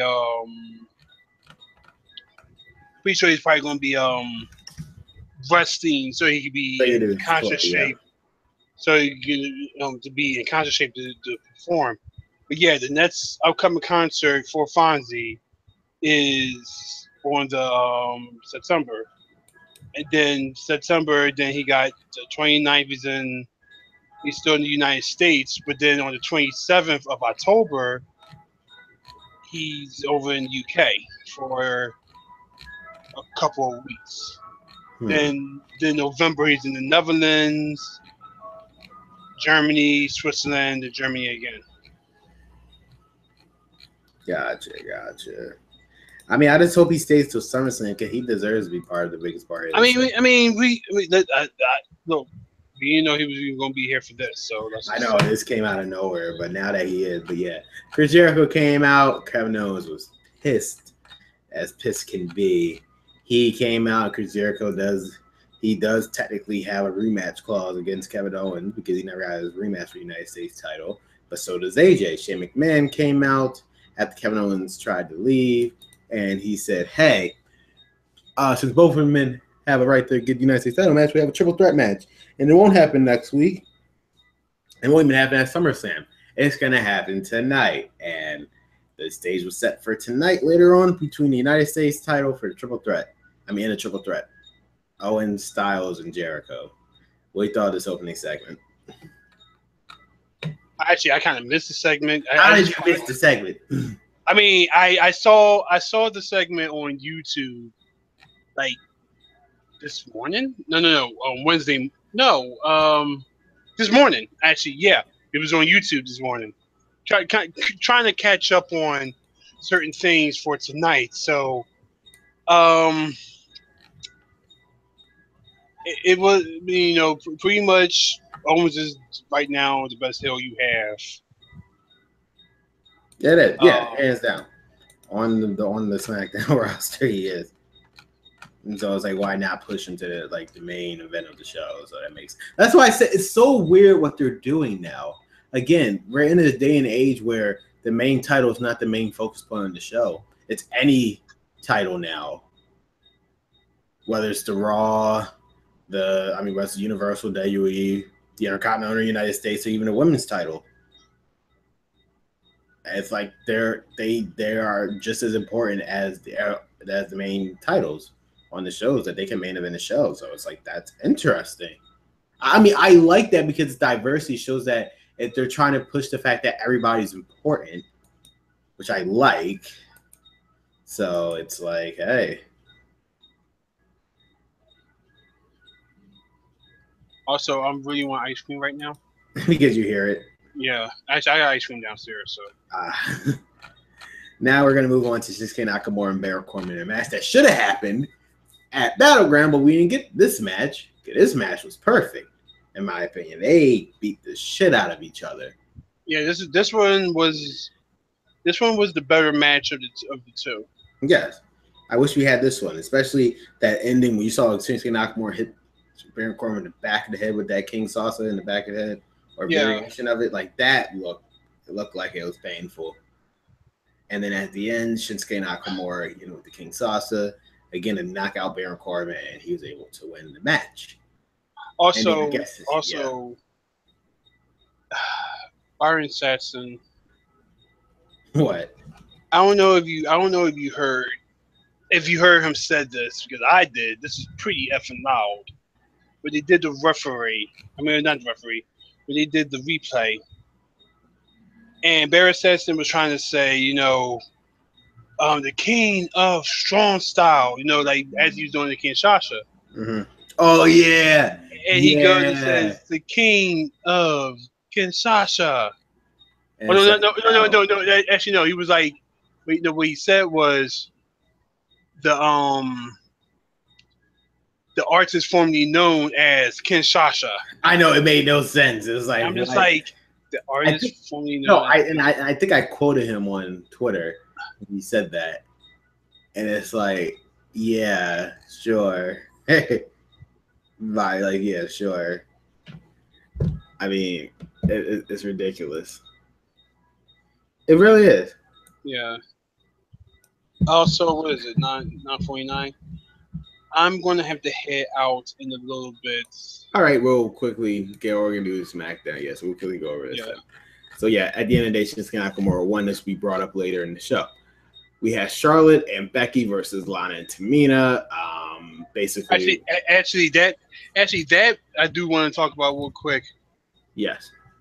So, I did not know until I saw the King Voss's thing. I did not know that pretty much this thing that Lana has was pretty much supposed to be, what's her face? Eva Marie's gimmick. I did not know that. Yeah, I mean, I don't think it's necessarily true. Okay, at least Lana actually wrestles, but we would never know what was going to happen with Eva Marie. Yeah.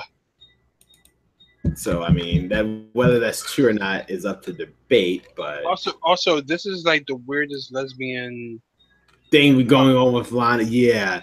So, basically, after the match, after Charlotte and Becky defeat Lana and Tamina was pissed at Lana that she lost.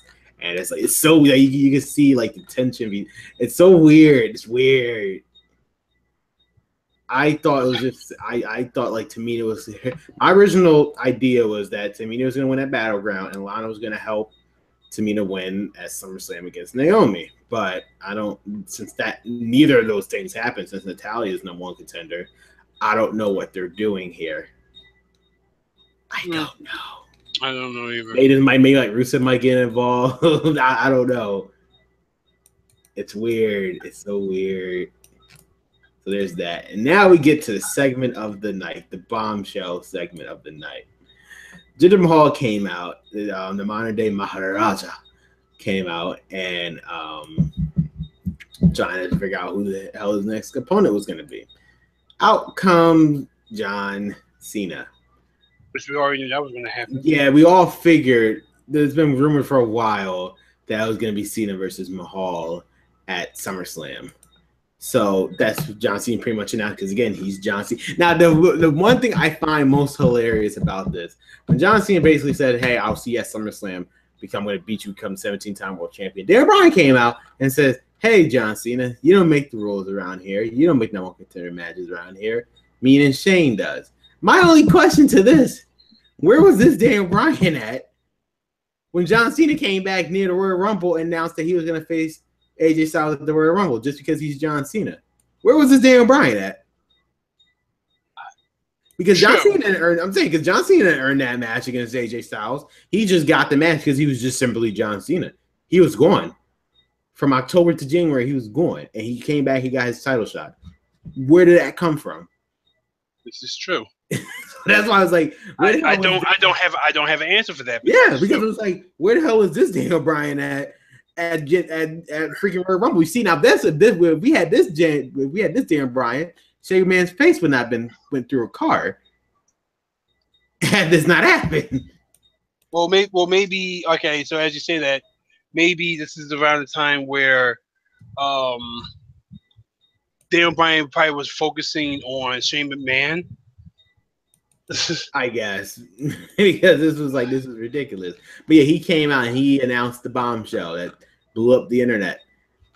Next week, to determine who would face Jinder Mahal at SummerSlam, John Cena is going to go one-on-one in a number one contenders match against Shinsuke Nakamura. What the fuck? I'm just like, two things. The fuck? Two things go through my head. One, on free TV. That's the point. And then two, oh god damn it, Nakamura's gonna lose. No, first off, I just want to say, imagine trying to explain this to someone who hasn't watched WWE since 2014. I saw a meme, and it's true. Just imagine if you just look at the card that they showed, like the preview card. It says John Cena versus Shinsuke Nakamura. Winner faces Jinder Mahal at SummerSlam. Try explaining that to somebody who hasn't watched WWE in almost 3 years. How does that make any sense? Jinder Mahal and Shinsuke Nakamura is fighting for the right to face Jinder Mahal for a debut at SummerSlam. Does that sentence make any sense whatsoever? Nah. It doesn't. It doesn't. Because you have someone who never even thought was going to be in WWE against a 16-time world champion. The winner is facing someone you would never even thought would be WWE champion in the main event at SummerSlam. How does that make any sense? It doesn't. Not even that. Imagine saying that to someone coming out of a coma. Yeah, right. And it's like, wait, what? Jinder Mahal champ? What? John Cena versus Nakamura free on what? Like, what is happening? I mean, in all seriousness, in the deepest part of my body, I don't think this match is going to happen because WWE is smarter than this. I don't think it's going to happen. What do you mean? The match, before the match even starts, Baron Corbin is going to attack Nakamura, makes Nakamura win. And he'll face Jinder Mahal. He's going to face Jinder Mahal, and John Cena is going to face Baron Corbin at SummerSlam, I think. It's going to be reversed. There is no way in hell these two will lock up in this match on free TV. There's no way. I mean, we'll see. There's no way. Something's going to happen. I'm telling you. Maybe, I don't know, Byru might debut or something. I don't know. Something's going to prevent this from happening. You're doing it again. No, I'm just saying there's no way. No, I'm saying you're doing it again. You're doing your fan. It's not even that, because I'm trying to see how the hell they're going to get themselves out of this. They can't seriously they can't do this. They're not unless the only way I see this happen, unless they're going full on force with the fact that at WrestleMania it's going to be Roman Reigns versus John Cena. Okay, it can't be Shinsuke Nakamura versus John Cena. We already seen it. So it's like, if this match actually does happen on SmackDown, it has to be Roman Reigns versus John Cena at WrestleMania then. Yeah, because I did see those tweets too, and fuck. It's like there's no way in hell they would give this away and not put it at WrestleMania. No way. I guess it will be Styles versus Nakamura at WrestleMania then. Instead, there's yeah. So there was that. This was Any final thoughts on this segment? We just see next. Pretty much, I just want to put the fact that we'll see next week. Yeah, we'll see if this is. And also being the fact that I really do have to get ready to go soon. All right. Quickly go over this. Okay, Zayn and Dillinger versus Canellis and Aiden English. Zayn and Dillinger won. Any thoughts on that? nice mid-Carter tag team match. That the Ty Dillinger gets his win back. That we were talking about earlier. Yeah, he did. Yeah. So we did. I did say that. The Usos, I mean, the New Day was supposed to celebrate, but the Usos prevented that from happening by attacking all three women backstage, knocking. It was a vicious spot with them throwing Kofi on the side of that. Yeah, that was vicious. Jesus, but yeah, so that ended. So obviously, there's not over between. I mean, Usos do have a rematch clause, so I would have to think what's happening at SummerSlam. So there's that. Any final thoughts on that?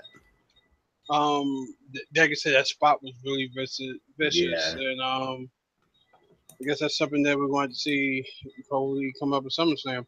Also, by SummerSlam, I want them to have their custom-made belts that they already that they rightfully already have that they never appeared on TV with. And they should have had it. No, yeah, I agree. We move on to the main event, which was match of the night, and like probably the best main events we've seen on SmackDown in a while.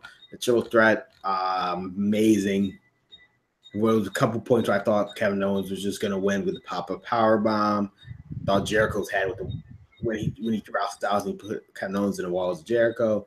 That happened. Basically, Owens hit Jericho pop-up powerbomb again. Styles threw him out, and he was able to pin Jericho 1 through 3. Owens was livid to the point where he literally took the microphone and said, "Hey, I'm already invoking my rematch clause this next week.